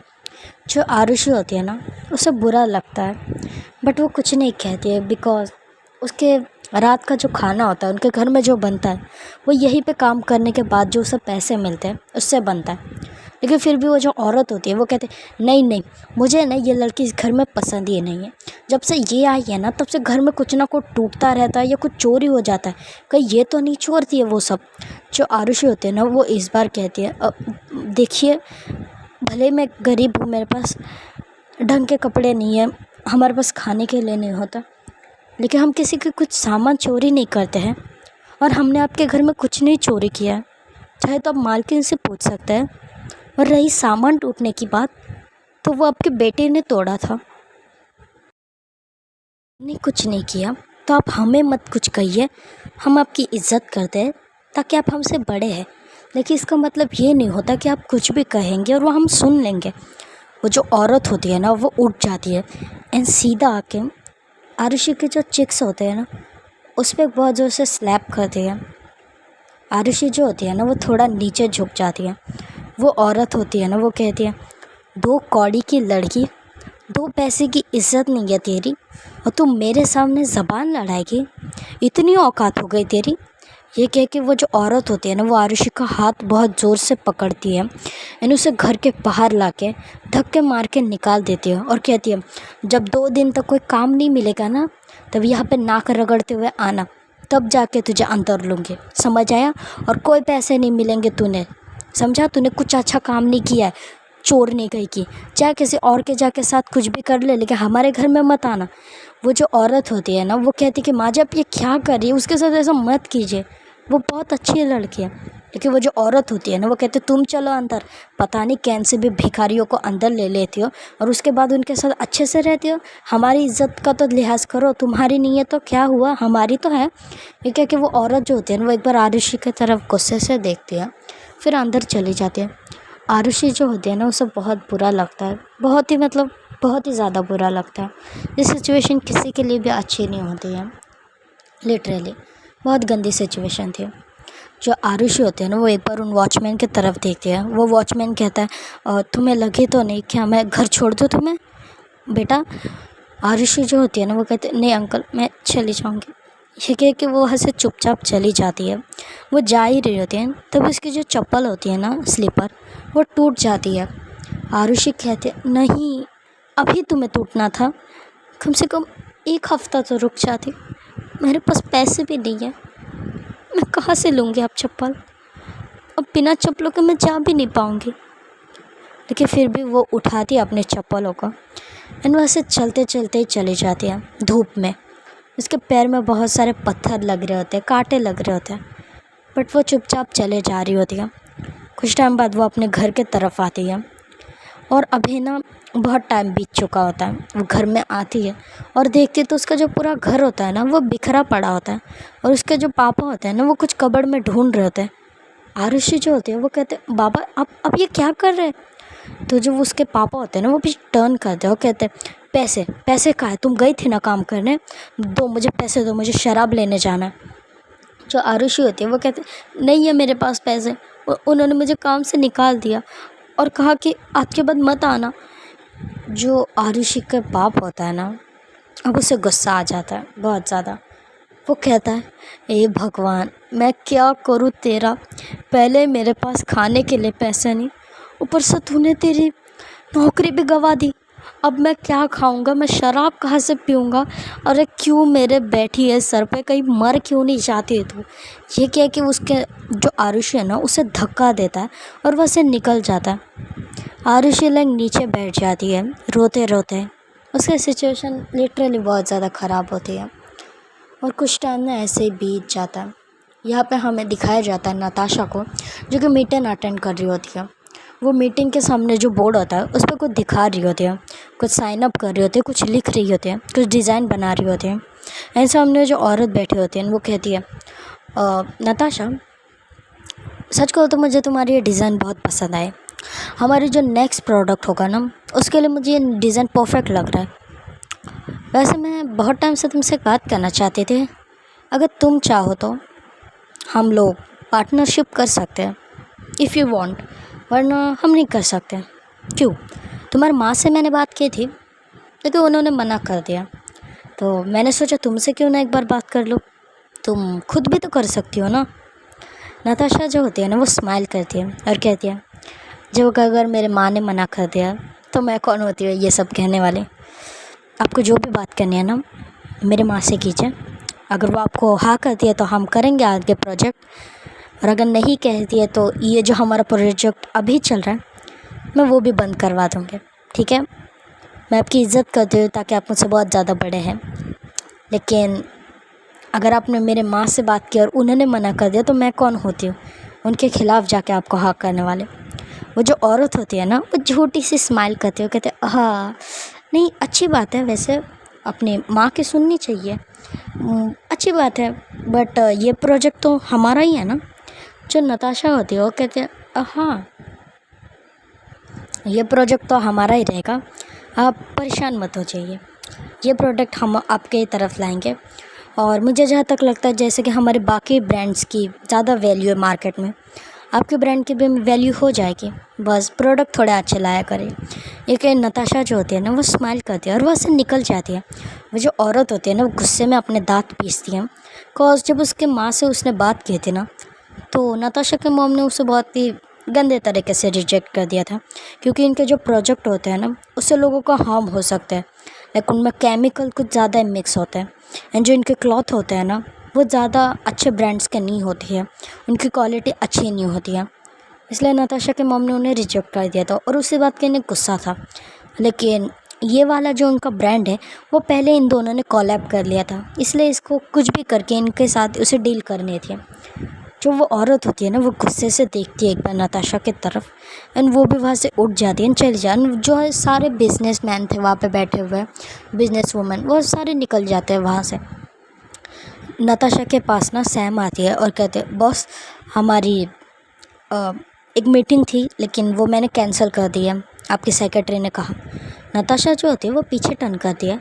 नताशा जो है वो कहते हैं, वाई, क्यों रिजेक्ट कर दिया, कोई इशू? सैम जो होती है वो कहती है, एक्चुअली आपके कमिश्नर अंकल का कॉल आया था, वो आपसे कुछ बात करना चाहते हैं और वो 10 मिनट में आ सकते हैं यहाँ पे। चाहते हैं तो कॉल पे बात कर सके, लेकिन उन्होंने कहा बात सीरियस है इसलिए वो यहाँ पे आना चाहते हैं। नताशा जो होती है वो कहते हैं ठीक है आने दो। ये कह के वो जाके अपनी चेयर पे बैठ जाती है एंड कुछ फाइल्स देखने लग जाती है। करीब 10 मिनट बाद ना उनका डोर नॉक नॉक होता है।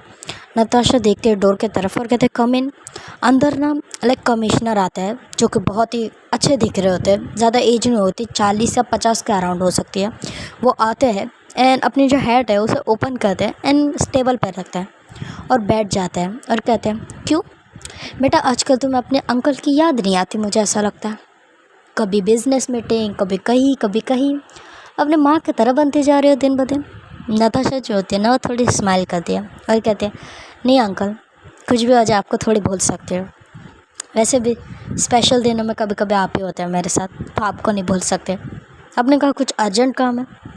अंकल जो होता है ना वो कहते हैं, हाँ सीधा पॉइंट पे बात, नो बकवास, ठीक है, बट ये काम थोड़ा रिस्की है इसलिए तुमसे ठीक से बोलना चाहता हूँ।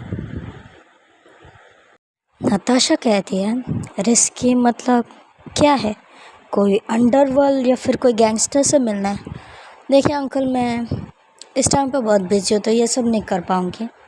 पिछली बार जिस गैंगस्टर से आपने कहा था मिलने के लिए वो साला हरामी निकला, जाते फायरिंग स्टार्ट कर दे, उसके वजह से शोल्डर पे लग गया था सैम के, और मैं नहीं चाहती मेरे वजह से सैम को कुछ हो। मैं उसे अपनी सिस्टर की तरह मानती हूँ, बचपन से वो हमारे साथ ही थे, तो इसलिए मैं नहीं चाहती उसे कुछ हो। और ऐसे जगहों पे वो खुद को पहले नहीं, मुझे पहले रखती है, तो इसलिए मैं नहीं चाहती ऐसा कुछ हो। ओके। जो उसके अंकल होते हैं वो कहते हैं, आई नो तुम किस बारे में बात कर रही हो, किस रिलेटेड बात कर रही हो, मुझे सब पता चल रहा है, लेकिन ना ये कोई गैंगस्टर की बात है, ना कोई डील करनी है, ना कोई गन्स की डील करनी है। ये बात एक रेड लाइट एरिया की है। वहाँ पे कुछ लड़कियाँ खुद की मर्ज़ी से जा रही है, इसलिए हम उन्हें कुछ नहीं कह पाएंगे। लेकिन मेरे एक जासूस ने मुझे बताया कि हर संडे को वहाँ पे कुछ लड़कियों को ज़बरदस्ती लाया जाता है, उनकी बोनियाँ लगाता है, और वहाँ पे कुछ बिजनेसमैन्स, कुछ बिजनेस वुमेन्स सब आते हैं, बड़े बड़े एक्टर्स भी आते हैं जो कि हाइड रहते हैं ज़्यादातर। तो मैं चाहता हूँ कि तुम जाओ वहाँ, और तुम जाओगे तो कोई तुम पे शक नहीं करेगा, और तुम वहाँ की डिटेल्स मुझे अगर बता पाओ तो बता देना, चाहे तो सैम को भी साथ ले जाना, और मुझे बताना कि एक्चुअल में वहाँ हो क्या रहा है। क्या उन लड़कियों को जैसे आम लड़कियों को लाते हैं वैसे, क्या वो खुद की मर्ज़ी से वहाँ आती है, लेकिन अगर तुम्हें ऐसे चीज़ दिखे जो उन्हें बांध के लाते या ज़बरदस्ती वहाँ पे खड़ा किया, तो सिर्फ एक इन्फॉर्मेशन दो मुझे। अगले पल वहाँ पे रेड मारने से पहले मैं 1 मिनट भी नहीं सोचूंगा। देखो बाकी पुलिस ऑफिसर से मैं ये कह पाता था, लेकिन उन पे लोग शक करेंगे, लेकिन अगर तुम जाओगे तो तुम पे कोई शक नहीं करेगा, क्योंकि वहाँ पे वुमेंस भी आती है ज़्यादातर। और इस बात को देख के मैं थोड़ी शौक हूँ थोड़ा सा, बट ओके। वो उनके साथ ज़बरदस्ती नहीं करते, लेकिन अगर किसी लड़कियों को ज़बरदस्ती वहाँ पे ला रहे हैं तो ये मेरी ज़िम्मेदारी बनती है कि मैं वहाँ से उन्हें छुड़ाऊँ। और अगर इन लड़कियों को हमने छोड़ा दिया तो वहाँ पे जो रेड लाइट एरिया, क्या पता वहाँ से भी कोई लड़कियाँ बाहर आ जाए जो कि वहाँ काम नहीं करना चाहती हैं, तो मैं स्ट्रिक्ट एक्शन ले सकता हूँ। समझ रहे हो ना। नताशा जो होती है वो कहती है, ठीक है कितना दूर है यहाँ से। जो कमिश्नर अंकल होते हैं वो कहते हैं 3 घंटे लगेंगे तुम्हें जाते जाते। अभी जाओगे तो जल्दी पहुँच सकते हो, 6 बजे तक जाओगे तो जल्दी पहुँच सकते हो, 8 बजे तक तो पहुँच ही जाओगे। 12 बजे वहाँ पे बोनियाँ लगती है, क्योंकि यही मेन टाइम होता है वहाँ पे। इस टाइम पे आधा से ज़्यादा मार्केट बंद होता है, सिर्फ वहाँ पे उनके लोग ही आते हैं और कोई नहीं। तो क्या कहती हो। नताशा कहती है, अब आपने कहा है तो मुझे जाना तो पड़ेगा, मैं अभी निकल रही हूँ।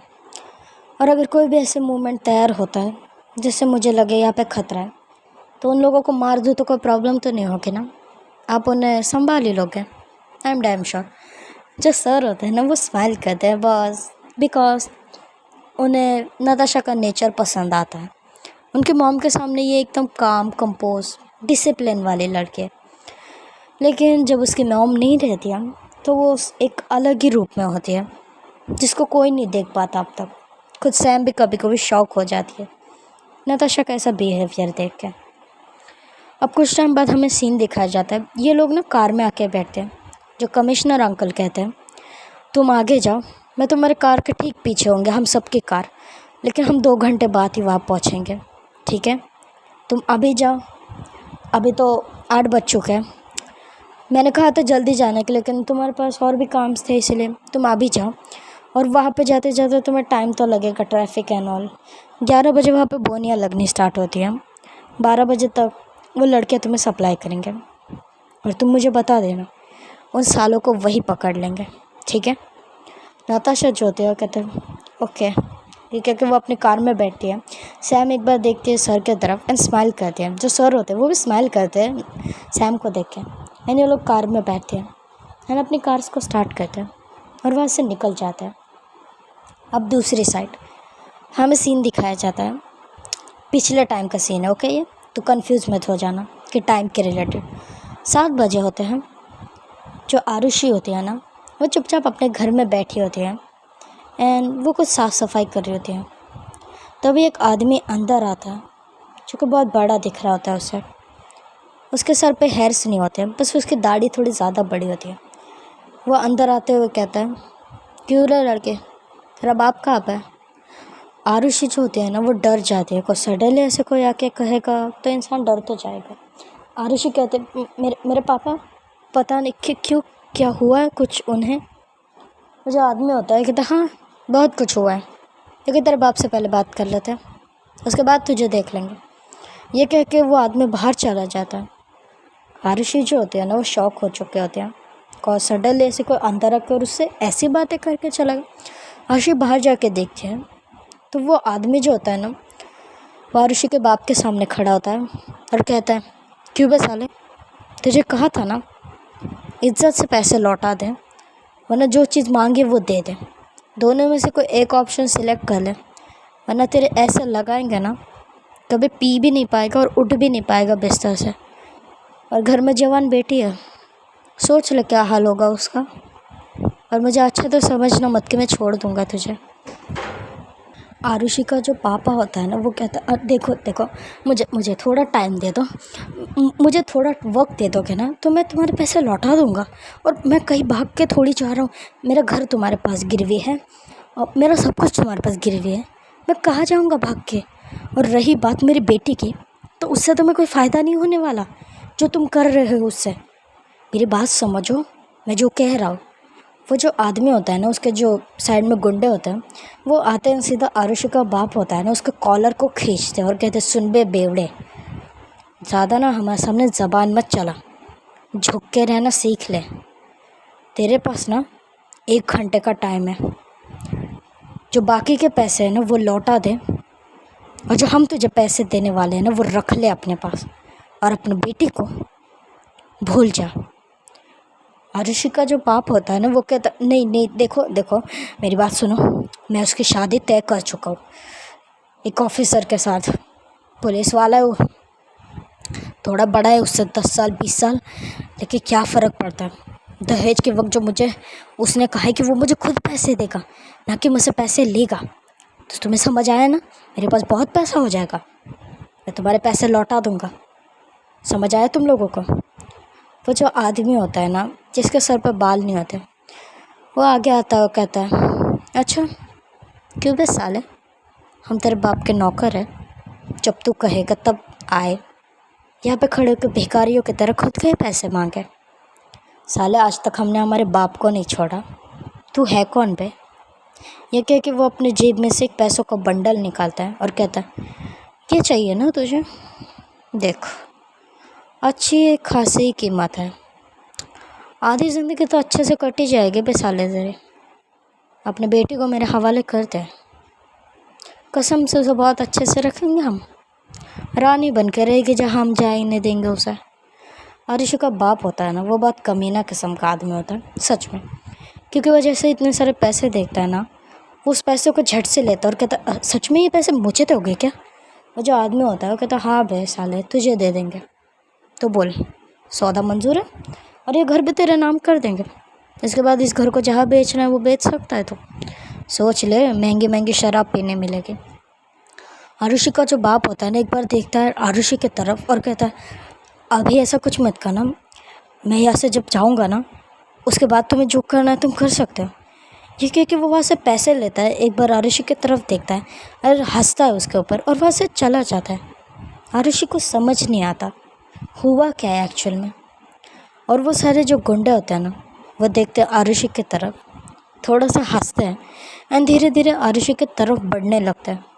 आरुषि जो होती है ना, वो क्या क्या कर रहे हो आप, मेरे मेरे बाबा कहाँ गए और तुम मेरे पास क्यों आ रहे हो, देखो मैं चिल्लाऊंगी, हाँ मैं शोर करूँगी अगर तुम मेरे पास आए तो, दूर रहो मुझसे। ये कह के वो पीछे पीछे बढ़ती है। वो जो आदमी होता है ना, वो कहता है, कसम से बहुत पैसे मिलेंगे यार तुझे दिया तो। ये कह के वो अपने आदमियों की तरफ देखता है और कहता है, देख क्या रहे हो बस सालो, उठा लो इसे। ये कह के वो चला जाता है वहाँ से, और वहाँ पे जो वैन खड़ी होते हैं ना उसके अंदर जाके बैठता है। वो दोनों आदमी जाते हैं एंड पहले आरुषि को उठा लेते हैं एंड सीधा वैन में जाके रख देते हैं।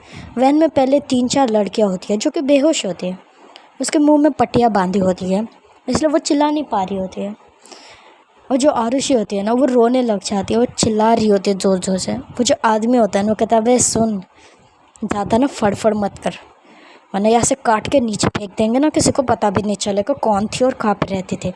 तेरे बाप ने बेच दिया है तुझे हमें, समझ आई, और नहीं समझ आएगी ना तो जाते जाते 2 घंटे तक सोच लेना। ये कह के उसका जो मुंह होता है ना वो झट से हटा देता है वहाँ से, डोर को धड़ाम करके बंद करता है। एंड जो वो वैन होती है ना वो चालू हो जाती है।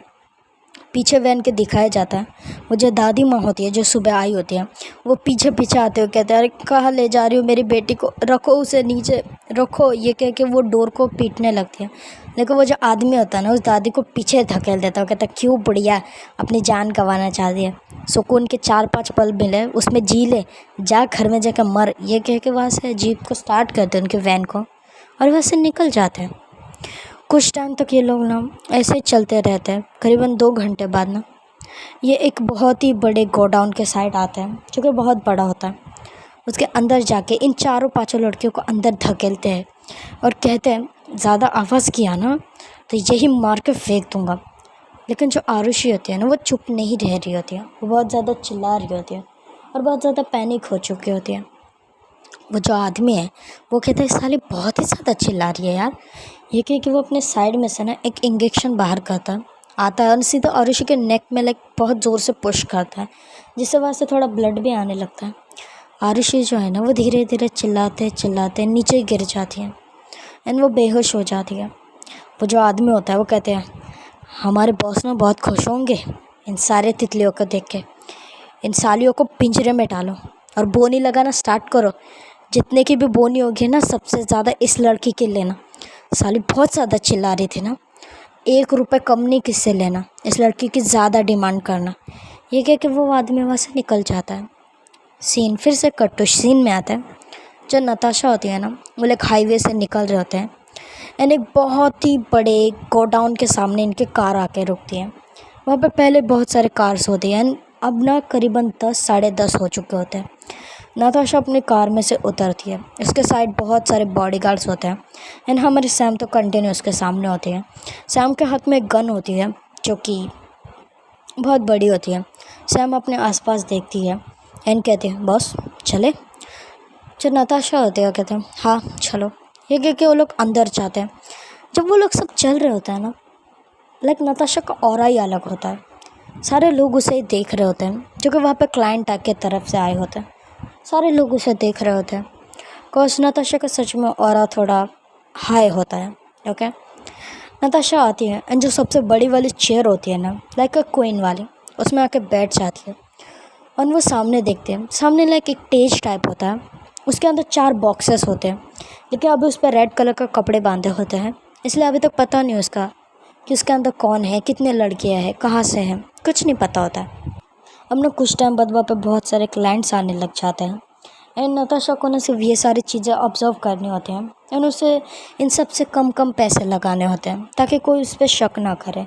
ओके, वो सब बैठे होते हैं सारे क्लाइंट्स और ऐसा नहीं कि वहाँ सिर्फ नताशा ही अकेली लड़की है, नहीं, वहाँ पे और 2-3 लड़कियाँ होती हैं। कुछ ज़्यादा एज की होती है, कुछ कम, जस्ट लाइक नताशा की एज की होती है 25-26 एंड कुछ 30 के राउंड और आगे। वो सारी लड़कियाँ खड़ी होती है वहाँ पे। वो जो आदमी होता है वो आता है, कहता है तो फिर हमें पता है हम जो तितलियाँ लाते हैं वो आपको बहुत ज़्यादा पसंद होती है और इस बार हम कुछ ऐसे लड़कियों को लाए हैं जिन्हें देख के आप बहुत ज़्यादा खुश हो सकते हैं, लेकिन सिर्फ एक ही लड़की इसमें से जिसके दाम बहुत ज़्यादा आगे होंगे। अगर आपके बजट में आते तो आप इसे ले सकते हो, वरना छोड़ देना। सिर्फ यही कहना चाहूँगा और कुछ नहीं। ये कि वो जो पर्दे होते हैं ना वो हटाते हैं। जैसे वो पर्दे हटाते हैं नताशा का पहला फोकस जाता है सामने जो बॉक्स होता है ना उसके अंदर एक लड़की के तरफ, जिसने एक येलो कलर का सूट पहना होता है। बहुत ही ज़्यादा मासूम लग रही होती है वो। आँखों में से आंसू आने के कारण उसके जो चिक्स है उस पर पूरे उसके आंसू सूख चुके होते हैं। उसका बहुत ही प्यारा और क्यूट फेस होता है, उसके हेयर्स पूरे मैसे हो चुके होते हैं एंड वो बेचारी गिरी होती है उस बॉक्स में। और उसके साइड में और भी बहुत सारी लड़कियां होती है, लेकिन नताशा का जो ध्यान होता है ना वो सिर्फ उस लड़की पे होता है और किसी पे नहीं। सैम भी 1 सेकंड के लिए नताशा की तरफ देखती है कि नताशा देख किस लड़की की तरफ रही है, लेकिन वो यहाँ पे कुछ रिएक्शन नहीं कर सकते, इसलिए चुप होते हैं। नताशा लाइक जोन आउट हो चुके होते हैं। उसे पता ही नहीं होता क्या चल रहा है यहाँ पे, वो इस वक्त किस जगह पे है। तभी जो सारे लोग होते हैं ना, वो लोग अपने अपने अमाउंट बताने लग जाते हैं। कोई 3 लाख से स्टार्ट करता है, कोई 4 लाख से। एक आदमी की नज़र ना आरुषि पे पड़ती है। वो कहता है 25 लाख इस लड़के के मुझे चाहिए। तो उसमें से और एक औरत कहती है नहीं, 25 लाख में तो ये नॉर्मल आ जाएंगे, 60 लाख इसके लिए। और भी कुछ लड़के लड़कियां खड़े हो जाते हैं और वो कहते हैं 60 लाख, 70 लाख, ऐसा अमाउंट चलते जा रही है। लेकिन नताशा जो होती है ना, वो साइलेंट होती है, वो कुछ कह ही नहीं रही होती है। वो बस आरुषि को देख रही होती है, आरुषि का वो मासूम सी शक्ल। और आरुषि जो है ना, उसे धीरे धीरे होश आने लग जाता है। वो धीरे से अपनी आंखें खोलती है। आरुषि की जो आंखें होती है ना, वो ब्राउन कलर की होती है, उसके पलकें बड़ी बड़ी होती हैं। एंड वो बहुत शौक होकर देख रही होती है कि ये सब क्या हो रहा है। सडनली वो एक बॉक्स में है जो पिंजरे की तरह है। उसके सामने बहुत से आदमी है, कुछ कुछ बहुत ही अजीब है, कुछ बहुत ही डिसेंट लग रहे हैं, लेकिन उनके बिहेव से नहीं लग रहा। आरुषि शौक तब होती है जब वहाँ पे वो औरतों को भी देखती है जो कि उसकी बोनी लगा रहे होते हैं। ये देख के उसे बहुत बुरा, और तभी उसका आई कांटेक्ट बिना नताशा से होता है। नताशा जो होती है ना, वो एक टक आरुषि की तरफ देख रही होती है और आरुषि भी रोते हुए नताशा की तरफ देख रही होती है। लेकिन इस वक्त वो ऐसे सिचुएशन में नहीं है कि वो किसी से आई कांटेक्ट करे, इसलिए वो चिल्लाने लग जाती है, ज़ोर ज़ोर से रोने लग जाती है। और जैसे जैसे वो चिल्ला रही होती है ना, वहाँ जो लोग बैठे होते हैं उन्हें मज़ा आ रहा होता है, वो और भी ज़्यादा बोनियाँ लगा रहे होते हैं। उसमें से एक औरत कहती है 1 करोड़ फाइनल, और ये लड़की मुझे चाहिए, अब जल्दी से बता दो फाइनल। सब जो लोग होते हैं ना, वो चुप हो जाते हैं, इतने सारी मनी वो एक ऐसे लड़के पे थोड़ी वेस्ट करेंगे। ओके, इसलिए कोई कुछ नहीं कह रहा होता। वो जो आदमी होता है जिसने आरुषि को पकड़ा होता है, वो कहता है ठीक है, 1 करोड़ 1 करोड़ 2, 1 करोड़। जैसे वो इतना ही कहता है ना, तभी एक लाउडली वॉइस आती है जो सबके कानों के बीच में से जाती है। वो सीधा कहती है 5 करोड़, ये लड़की मुझे चाहिए। जो सारे लोग होते हैं ना, वो शॉक होकर देखते हैं पीछे पीछे। लाइक जो क्वीन की चेयर होती है, उस पर हमारी नताशा बैठी होती है, जो सीधा देखती है आरुषि की तरफ और कहती है 5 करोड़ में ये लड़की मुझे चाहिए। और कोई कुछ कहेगा, इससे ज़्यादा अमाउंट चाहिए, 6 करोड़। वो जो आदमी होता है ना, वो शॉक, बिकॉज उसने आज तक कभी ये देखा नहीं होता कि कोई लड़की दूसरे लड़के के लिए इतने अमाउंट में मनी पे कर रही है। 1 करोड़ तक बोनी जाती है, लेकिन उससे आगे कोई नहीं लगाता 1 रुपया भी। और इस लड़की ने सीधा 6 करोड़ कह दिया है। वो आदमी शॉक होता है और किसी के भी मुंह से कोई आवाज़ ही नहीं आ रही होती कि लाइक वो नताशा से आगे कुछ पे करेगा। कोई कुछ भी नहीं कह रहा होता है, पिन ऑफ साइलेंस। कोई सांस भी लेना तो भी वॉइस आ जाएगी, इतना शांत। आरुषि जो होती है ना, वो भी शॉक होती है बिकॉज एक औरत उसके सामने उसकी अमाउंट बता रही है। जो आरुषि होती है ना, वो फिर से बेहोश हो जाती है बिकॉज एक दिन में उसके साथ ये क्या क्या हो रहा है, उसने कभी एक्सेप्ट नहीं किया था, इसलिए उसे नहीं पता है क्या हो रहा है। वो बेहोश हो जाती है। सारे जो लोग होते हैं वो कहते हैं कि ठीक है, ये क्योंकि वो सारे क्लाइंट जो बाकी के लड़के होते हैं उनकी बोनी करने लग जाते हैं। वो जो आदमी होता है वो कहता है ठीक है, ये लड़की तुम्हारी। ये क्योंकि वो सैम की तरफ देखते हैं, वो कहते हैं इसे उठा। सैम जो होते हैं ना, वो किसी की ऐसी लैंग्वेज सुने ज़रूरत नहीं, वो सीधा अपनी गन को पॉइंट करते उसके सामने। वो कहते क्या बोला बे साले गंजे, सर पर बाल नहीं है, एक गोली मारूंगी ना खोपड़ा फूट के तरबूज बन जाएगा, समझ आए। बाप के सामने ज़्यादा चिल्लाने की ज़रूरत नहीं होती। जो नताशा होते हैं वो कहते हैं सैम चुप हो जा, उस लड़की के जाके लेके आओ और हमारी कार में रखो उसे। सैम जो होते हैं वो कहते हैं हाँ ओके बॉस। ये क्योंकि वो जाती है ना, जाते अपना शोल्डर है ना, उस आदमी को ज़ोर से हिट करती है, जिससे वो आदमी 2-3 कदम पीछे जाता है। जो सैम होती है ना, वो जाती है एंड उस लड़की को जो कि आरुषि है उसे उठा लेती है एंड सीधा वहाँ से बॉडीगार्ड्स के साथ बाहर जाती है। नताशा होती है ना, वो अभी भी आई कांटेक्ट करके रखे होते हैं उस आदमी के साथ। वो अपनी आंखें थोड़ी भी नीचे नहीं करती है, जस्ट लाइक डर की वजह से कुछ और नहीं करती है। वो जो आदमी होता है वो कहता है, पहली बार किसी लड़की को देखा है जो दूसरे लड़के के लिए इतनी बोनी लगा रही है। क्यों यार, तुम कहोगे तो वैसे भी कितने सारे लड़के तुम्हारे बिस्तर पे आने के लिए तैयार हो जाएगी, इसे ही क्यों। सलाह देना चाहूँगा, इस लड़की में कुछ खास नहीं है, गरीब घर की है, अच्छी भी नहीं लगेगी तुम्हें। 2 दिन तक इस्तेमाल करके वैसे भी फेंक ही दोगे ना, उससे अच्छा इसमें से कोई और लड़की चूज़ कर लो जो कि खुद से आ जाएगी। यह लड़की बहुत नखरे दिखाएगी, जैसे इसका बर्ताव है, पता नहीं तुम्हारे साथ क्या होगा क्या नहीं। नताशा जो होती है ना, वो लाइक उसके हाथ में एक बटन होता है, उसे प्रेस करती है, तभी वहाँ पे लाइक पूरा अलार्म बजने लग जाते हैं। वो जो आदमी होता है वो शॉक होता है, वो कहता है कौन है तू, है कौन तू। नताशा जो होती है ना, वो कहते हैं अपनी माँ समझ ले, बाप का पता नहीं, ये कह के वहाँ से निकल जाते हैं। और वो आदमी कुछ कहता, तभी वहाँ पे पूरी पुलिस की टीम आ जाती है, वहाँ पे कमांडो भी होते हैं, वो आके सीधा उन सबको गिरा देते हैं वहाँ पे। एंड उनकी जो हेड होता है वो ज़मीन पे लगाते हैं, उन्हें हथकड़ियाँ पहनाने लग जाते हैं। एंड वहाँ पे जो बिजनेस वुमेन्स मैंस होते हैं वो पहले निकल चुके होते हैं, लेकिन उन लड़कियों को नहीं ले जाते क्योंकि उन्हें मनी पे तो किया होता है, लेकिन लड़की की डिलीवरी ने बाद में मिल सकते थे। नताशा जो होती है ना, वो धीरे धीरे चलते हुए आती है। जो सैम होती है वो उसके लिए कार का डोर ओपन करती है एंड कार के अंदर बैठा देते हैं। सैम एक बार देखती है नताशा की तरफ, नताशा कार के अंदर बैठती है एंड सीधा देखती है आरुषि की तरफ। आरुषि का जो हाथ होता है ना, वो बांधे होते हैं बहुत कस के, इसके लिए वहाँ पे पूरे रेड निशान आ चुके होते हैं। उसके पैरों में भी बांधे होते हैं। नताशा धीरे से नीचे झुकती है एंड जो आरुषि के पैर में जो रस्सी होती है ना, उसे धीरे से खोल देती है एंड उसके मुंह में जो पट्टी लगे होते हैं ना, वो भी खोल देती है। लेकिन जो आरुषि होती है ना, वो अभी भी बेहोश हो चुकी होती है। उसे कुछ पता नहीं कि उसके साथ हो क्या रहा है, क्या हो रहा है। सिर्फ उसने उतना ही देखा था कि नताशा ने उसकी बोनी लगाई है, वो भी 6 करोड़ की। उसके बाद वो बेहोश हो चुके होते हैं, उसे कुछ भी पता नहीं होता आगे होगा क्या। नताशा सैम से कहती है, अंकल सब संभाल लेंगे यहाँ पे, और इस लड़की के बारे में कोई बताएगा नहीं जहाँ तक मुझे लगता है, और बता भी दोगे तो वो क्या उखाड़ लेंगे मेरा। चलो यहाँ से। ये क्या कि इनके जो चारों कार होते हैं ना, जो कि उसके अंदर सारे सिक्योरिटी वाले भी होते हैं, वहाँ से निकल जाते हैं। कुछ टाइम इन्हें लगता है, आते आते लाइक इन्हें रात के 2 बज चुके होते हैं। वहाँ पे सैम अपने मेंशन के अंदर एंटर होती है एंड सीधा अंदर आते हैं। सैम जो होती है ना, फिर से आरुषि को उठाने वाली थी, लेकिन तभी जो नताशा होती है कहते बस से वहाँ से उठाने के लिए कहा था, यहाँ से मैं उठा लूँगी।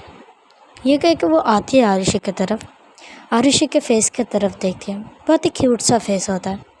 उसे धीरे से उठाती है अपने गोद में एंड चलते हुए जाती है।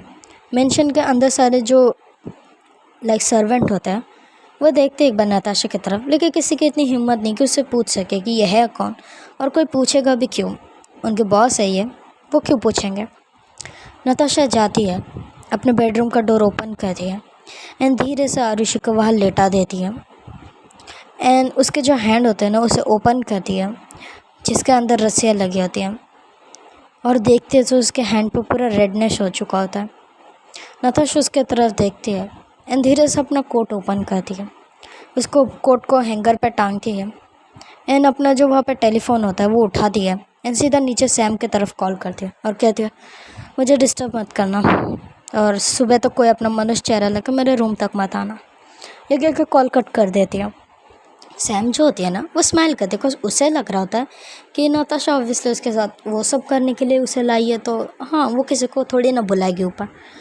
नताशा जो होती है ना, वो धीरे से जाके जो चेयर होती है ना सामने, लाइक सोफ़ा, उसके ऊपर बैठ जाती है, एक वाइन का ग्लास लेती है एंड बस आरुषि की तरफ देख रही होती है, और उसे कुछ नहीं करती, लाइक टच भी नहीं करती, सिर्फ उसे देख रही होती है। अब ना ऐसे ही करते करते हो जाती है पूरी नाइट। नताशा जो है ना, उस सोफ़े पे ही सो जाती है, वो आरुषि की तरफ नहीं जाती है, नहीं उसके साथ कुछ करती है, बस वो काउच पे सो जाती है। मॉर्निंग का सीन होता है, 7 बजे होता है, तभी नताशा को ना कुछ टूटने की आवाज़ आती है।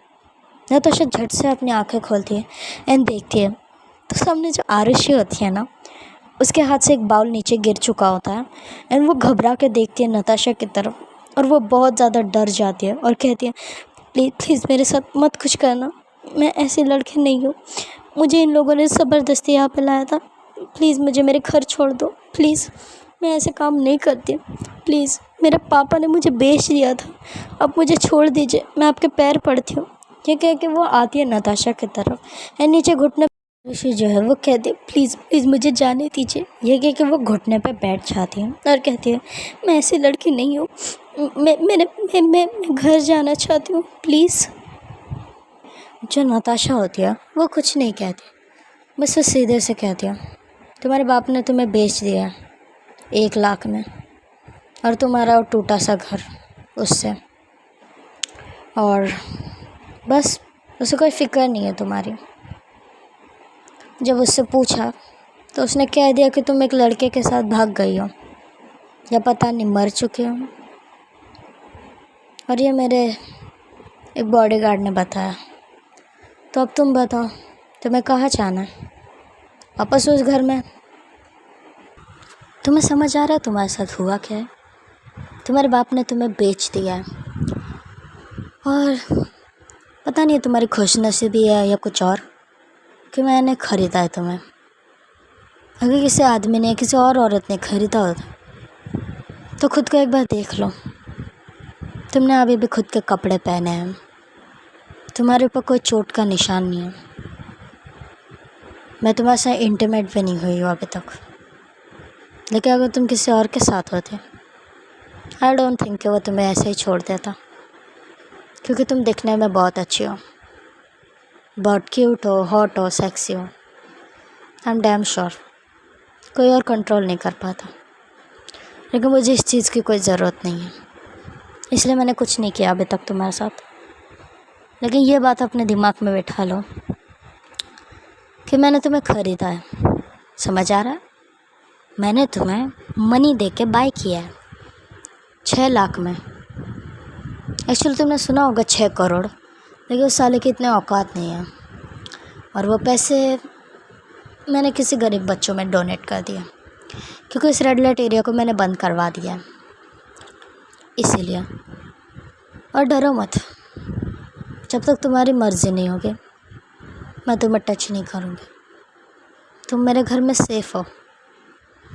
लेकिन बस मुझसे कोई सवाल मत पूछना, वरना मुझे 1 मिनट नहीं लगेगा तुम्हें उस बेड पे ले जाके तुम्हारे साथ सब कुछ करने में। और ये कपड़े अपने बदल लो, तुम इसमें मुझे अच्छी नहीं लग रही हो, ये फट चुके हैं, तुम्हें देख के मैं टर्न ऑन हो जाऊँगी। शावर रूम वहाँ पे, जाओ के अपने कपड़े बदल लो, ठीक है? ये कह के नताशा जो है ना वहाँ से निकल जाती है। आरुषि जो होती है ना वो पूरी ब्लैंक हो चुके होते हैं। फर्स्ट ऑफ ऑल ये लड़की है कौन उसे पता नहीं, लेकिन ये इसे अपने घर या हाउस जो भी कह लो उसमें लाया है, इसके साथ रह रही है और उसे कह भी रही है कि वो उसके साथ कुछ नहीं करेगी। क्या कोई इतना अच्छा होता है? उसे पता नहीं है। और ये बात सच कही है कि अगर आरुषि किसी और के साथ होते तो आई डोंट थिंक सो कि आरुषि अब तक यहाँ पे इतने अच्छे से खड़ी होती है। लेकिन पता नहीं नताशा ने अभी तक इसके साथ कुछ क्यों नहीं किया है। क्या सच में नताशा इतनी अच्छी है? तुम लोगों को क्या लगता है? वो तो आगे स्टोरी में पता चलेगा। आरुषि जो होती है ना वो चुपचाप जाती है, वॉशरूम का जो डोर होता है ना वो ओपन करती है और वो शॉक हो जाती है। कौसा पूरे उसके अपने लाइफ में उसने इतने सालों में इतना बड़ा घर, और जो उसका लाइक वॉशरूम था वो उसके पूरे 3 घर उसमें आ जाए उतना बड़ा था। लाइक वो जिस छोटे घर में रहते थे जो कि किचन जितना ही बड़ा था, वैसे उसका बाथरूम 3 किचन घुस जाए इतना बड़ा था।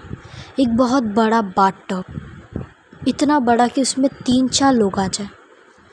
आरुषि जो होती है ना वो लिटरली शॉक हो जाती है बहुत ही ज़्यादा, और वो जाती है। और देखो अगर वो नॉर्मल घर में रहते हैं तो उसके घर में नहीं शावर होगा नहीं कोई और फैसिलिटी, लेकिन यहाँ पे शावर था और उसे पता नहीं कि ये यूज़ कैसे करते हैं। ओके, इतना उसे नहीं पता है। उसे नॉर्मली पता है कि हाँ इसमें से पानी आएगा, हॉट और गर्म ये उसे पता है, लेकिन इसे यूज़ कैसे करते हैं, बंद कैसे करते हैं, उसे नहीं पता होता।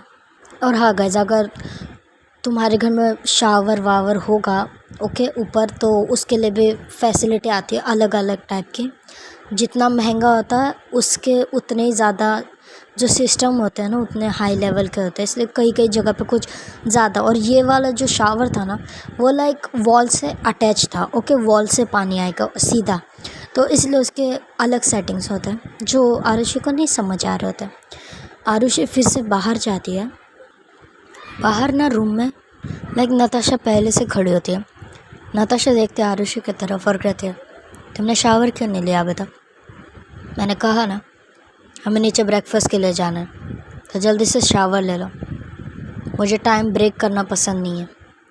आरुषि जो होती है ना वो घबराते हुए कहती है, और वो अपने लाइक जो थंब होते हैं ना वो एक दूसरे के साथ रब कर रही होती है, बिकॉज वो नर्वस होती है बहुत ही ज़्यादा और घबराई भी होती है। कॉज देखो जितना हम सामने वाले को अच्छा समझते हैं ना कभी कभी वो इतना नहीं निकलता। और वो तो नताशा को भी जानती नहीं है, उसका तो नाम भी उसे नहीं पता, तो वो कैसे इतने अच्छे से उसके साथ बिहेव कर रही है, उसे नहीं पता आगे होगा क्या। वो धीरे से कहती है, मुझे नहीं पता वो चालू कैसे करते हैं, मेरे घर में ये सब नहीं है और मेरा घर तो इतना बड़ा भी नहीं है, तो मुझे नहीं पता वो कैसे स्टार्ट होता है। नताशा जो होती है वो कहते हैं ठीक है मैं बताती हूँ। ये कह के वो आगे आती है एंड आरुषि का जो हाथ होता है उसे पकड़ती है। आरुषि जो होती है ना वो झटके से अपना हाथ पीछे करती है, कहते क्या कर रही है आप? नताशा जो होती है कहते क्या तुम भूल जाती हो कि मैंने तुम्हें ख़रीदा है? अब तुम तुम्हारी नहीं हो, मेरी हो। मैं तुम्हें जैसे चाहे जब चाहे जहाँ चाहे छू सकती हूँ, समझ आया? थोड़ी सी हंस के बात क्या कर ले या ठीक से बात क्या कर लिया, तो मुझे अच्छा मत समझ लेना, मैं बिल्कुल भी अच्छी नहीं हूँ, बिल्कुल भी नहीं, समझ आया? ये कह के उसको फिर से टाइटली हाथ पकड़ती है यानी उसे वॉशरूम के अंदर ले जाती है। इस बार आरुषि कुछ नहीं कहती है, बिकॉज देखो अगर वो ऐसे बार बार उसके बातों के ऊपर बात करेगी तो प्रॉब्लम भी हो सकती है, इसलिए वो कुछ नहीं कहती, वो चुप रहती है। नताशा आती है यानी उसे वॉशरूम के अंदर लेती है और कहते हैं देखो ये फर्स्ट बटन है, इसके लिए तुम्हें दबाना पड़ेगा इस बटन को, इससे हॉट शावर निकलेगा जो कि ज़्यादा हॉट होगा। और यहाँ पे इसका स्विच है, इससे तुम इसे नॉर्मल मीडियम और हाई पे कर सकते हो। और अगर हाई पे करोगी तो ज़्यादा हाई हो जाएगा, स्किन भी थोड़ी जल सकती है, जलन फील होगी, इसलिए इसे नॉर्मल में रखना। देखो ये जो ग्रीन सिंपल दिख रहा है इस पर रखना, इसमें तुम्हें नॉर्मल पानी दिखेगा, समझ आए? और जल्दी से शावर लेना और बाहर आना। जो आरुषि होती है वो फिर से कहते हैं मैं पहनूँ क्या? लेकिन नताशा जो होते हैं कहते हैं तुम्हें शर्ट पहननी है। आरुषि जो होती है वो क्या शर्ट? हाँ मेरे पास शर्ट और पैंट है, ऑफिस सूट तुम पहनोगे नहीं, शर्ट पैंट पहन लेना या फिर ट्राउज़र। ये कह के वो बाहर जाती है। आरुषि ने इस बार फिर से वॉशरूम की तरफ देखती है। जो वॉशरूम होता है ना जहाँ पे शावर लेते हैं वो लाइक एक बॉक्स टाइप में होता है, लेकिन उसके जो ग्लासेस होते हैं ना वो कांच की होती है। मतलब अगर बाहर से तुम्हें कोई देख रहा है तो उसे प्रॉपरली देखेगा कि तुम क्या कर रहे हो, तुम नेक्ट हो या तुमने अभी तक कपड़े पहने, ओके, तो दिख सकता है उसे। जो नताशा वो देख रही होती है आरुषि की तरफ। आरुषि जो होती है वो कहते आप बाहर नहीं जाएंगे क्या? नताशा जो है वो कहती क्यों, मैं क्यों बाहर जाऊँ? आरुषि जो होती है वो कहते मैं नहाऊंगी तो आप मुझे देखोगे क्या? नताशा जो होती है वो कहते हाँ मुझे अच्छा लगेगा तुम्हें ऐसे देखने में। आरुषि जो होती है ना वो शॉक, क्योंकि अब तक उसे लग रहा था कि नताशा स्वीट है, हम्बल है, लेकिन जैसे जैसे उसकी सिचुएशन आगे बढ़ रही उसके तरफ उसके पर्सनैलिटी भी दिख रही है। आरुषि कहती है देखिए, आरुषि कहती है देखिए बुरा मत मानिए, लेकिन हमने आज तक कभी ऐसे किसी के सामने कपड़े नहीं उतारे और आप तो हमें नहाने के लिए कह रही है। देखिए हमसे ये सब नहीं होगा, हम शहर की लड़कियों में नहीं आते, हम गांव के लड़की, और मुझे ये सब नहीं समझ आता। आप प्लीज़ बाहर जाइए ना, हम आपसे विनती कर रहे हैं, प्लीज़। जो नताशा होती है ना, वो स्माइल करती है और कहती है, लाइटली स्माइल करती है, ऐसे नहीं कि पूरे दिल से खुश, नहीं, थोड़ी सी स्माइल, और कहती है, तुम्हें क्या लगता है, तुम्हें यहाँ पे मैं किस लिए लाई हूँ? जो आरुषि होती है वो कहती है, पता नहीं। नताशा जो होती है वो कहते हैं, मैं बताती हूँ। ये कह के वो आगे आगे आ रही होती है एंड आरुषि पीछे पीछे हो रही होती है। नताशा आते आते ना आरुषि के बहुत ही ज़्यादा क्लोज आती है, जिससे जो आरुषि होती है ना वो सीधा वॉल से चिपक जाती है एंड वो अपनी आंखें बंद कर लेती है बहुत ही टाइटली। नताशा आती है एंड एक हाथ ना उसके वेस्ट पे रखती है, स्मूथली, नहीं प्रेस नहीं करती, कुछ नहीं, एकदम लाइटली रखती है, और दूसरा हाथ वॉल पे रखती है एंड अपने जो अंगूठा है ना उससे आरुषि का फेस अपने तरफ टर्न करती है और कहती है, पता है मैंने तुम्हें क्यों ख़रीदा वहाँ से? चाहते तो तुम्हें फिर से तुम्हारे घर भेज सकते थे, लेकिन तुम्हारा घर ना अच्छा नहीं है और तुम्हारा बाप वो भी अच्छा नहीं है। वो तुम्हारी शादी किसी आदमी से करवाना चाहता है। देखो जितनी डिटेल एक रात में मिली है उतने शायद ही मुझे तुम्हारे बारे में और पता चले, और मैंने तुम्हें ख़रीदा है ना, तो सोच लो, चाहते ना तो रात में तुम्हारे साथ बहुत कुछ कर सकते थे, उसके बाद तुम्हें फिर से भेज देते, तब भी तुम मेरा कुछ नहीं कर पाते, लेकिन मैंने नहीं किया क्योंकि तुम्हारा फेस ना बहुत क्यूट है। ये कह के ना वो धीरे से आगे आती है एंड आरुषि का जो चिक्स होता है ना उस पर किस करती है लाइटली से, एंड धीरे से वहाँ पे एक बाइट करती है जो कि बहुत सॉफ्ट होती है, कोई हार्शली नहीं करती वो, एंड धीरे से पीछे होते हुए कहती है, तो मैंने उसे डरने की ज़रूरत नहीं है, लेकिन ज़्यादा खुश होने की भी ज़रूरत नहीं है, क्या पता मेरा मूड चेंज हो जाए, इसीलिए जैसा मैं कहती हूँ ना वैसे रहा करो। मैं तुम्हारे लिए कपड़े बाहर रख दूँगी और मैं दूसरे रूम में जा रही हूँ शावर लेने, या फिर इफ़ यू वांट हम दोनों साथ में शावर लें। जो आरुषि होती है ना वो कहती है, नहीं मैं हम खुद ले लेंगे, आप बाहर जाइए प्लीज़। नताशा जो होती है ना वो कहती है, ओके बेबी गर्ल तुम शावर लेना। हाँ, ये कह के वो वहाँ से निकल जाती है, कुछ नहीं करती आरुषि के साथ, लेकिन इसमें ही आरुषि की हालत ख़राब हो गई होती है। ऐसा नहीं, उसे फीलिंग आ गई होती है, लेकिन डर लगता है कैसे कि आप किसी पर्सन को जानते नहीं और वो आपके इतने क्लोज़ आ रहा है, एक दिन में या एक रात में आपकी पूरी लाइफ चेंज हो चुकी है, तब क्या ही एक्सेप्ट करोगे और लाइफ से कि और कुछ अच्छा होएगा? नहीं। इसलिए आरुषि ना डर डर के अपने कपड़े निकाल रही होती है, पता है, बिकॉज उसे लगता है कि नताशा अंदर आ जाएगी या फिर उसे देख रही है अभी भी, इसलिए वो बहुत ही धीरे धीरे से अपने कपड़े उतारती है एंड धीरे धीरे शावर लेती है। वहाँ से वो एक सोप लेती है जिसकी स्मेल बहुत ही ज़्यादा अच्छी होती है, एंड वो ना शावर लेते लेते वो जब अपने चिक्स पे लाइक जो शैम्पू होता है ना वो अप्लाई कर रही होती है, तब उससे फिर से वही सीन याद आता है कि नताशा ने उसके लाइक चिक्स पर बाइट किया था। देखो ये बात कहने के लिए हमें बुरा नहीं है कि नताशा ने अब तक उसके साथ कुछ नहीं किया, अगर उसके जगह कोई और पर्सन होता तो इतना वेट नहीं करता, जिस काम के लिए उसने लिया है उसे वो उसके साथ वही करता, but I don't know Natasha ने अब तक ऐसा कुछ क्यों किया नहीं। आप लोग बताना कमेंट में कि क्या रीज़न हो सकता है। आरुषि जो होती है ना वो पूरा शावर लेती है एंड वो अपने अंदर के जो क्लॉथ्स होते हैं अंडर क्लॉथ वो पहनती है एंड अपने कपड़े फिर से उठाती है एंड सिर्फ अपने ऊपर रखती है नॉर्मली। वो धीरे से बाहर जाती है तो कमरे में कोई नहीं होता, लेकिन जो बेड होता है ना उस पर कुछ कपड़े रखे होते हैं। आरुषि धीरे धीरे चलते हुए आती है एंड वहाँ से कपड़े उठाती है एंड चुपचाप ना पहन लेती है। उसमें एक ना ओवर साइज शर्ट होता है एंड नीचे एक ब्लैक कलर की ट्राउज़र होती है जो कि आरुषि से बहुत ही लंबी होती है पैरों के हिसाब से, उसके पूरे पैर गायब हो चुके होते हैं।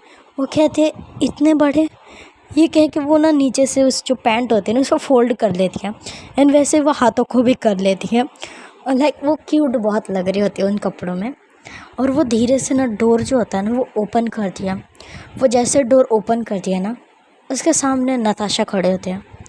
नताशा ने ना एक चेरी कलर, पता है तुम्हें गाइस, लाइट या डार्क एकदम वैसे कलर के कपड़े पहने होते हैं, लाइक ऑफिस सूट, नीचे ब्लैक पैंट पहने होती है, ब्लैक शूज़, एंड अंदर उसने ना वाइट टी शर्ट पहनी होती है, एंड उसके हाथ में उसका ब्लेज़र होता है।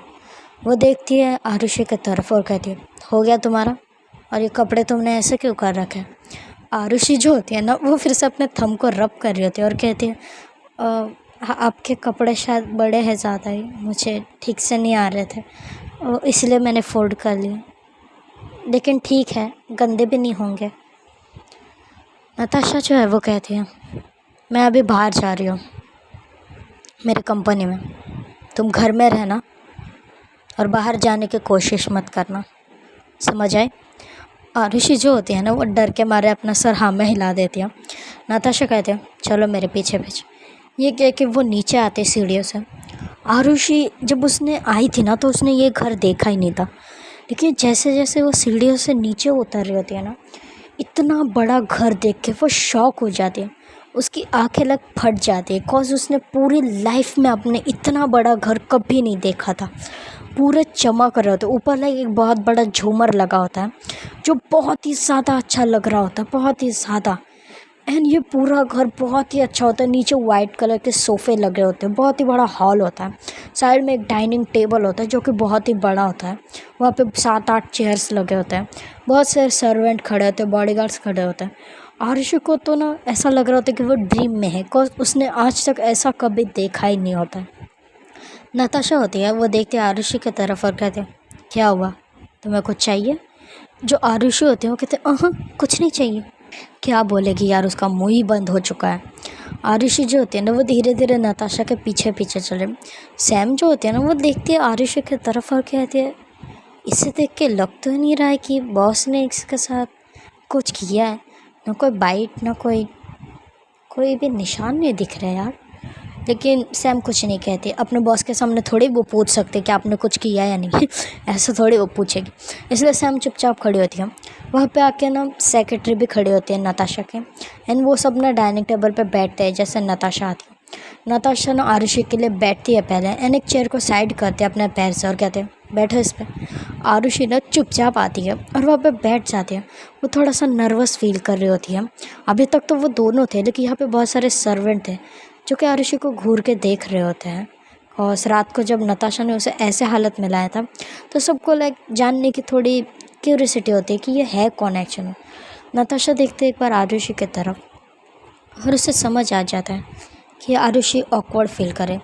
वो एक लाउडली ज़ोर से कह दिया कि सब यहाँ से जाओ, हॉल में कोई नहीं रहना चाहिए।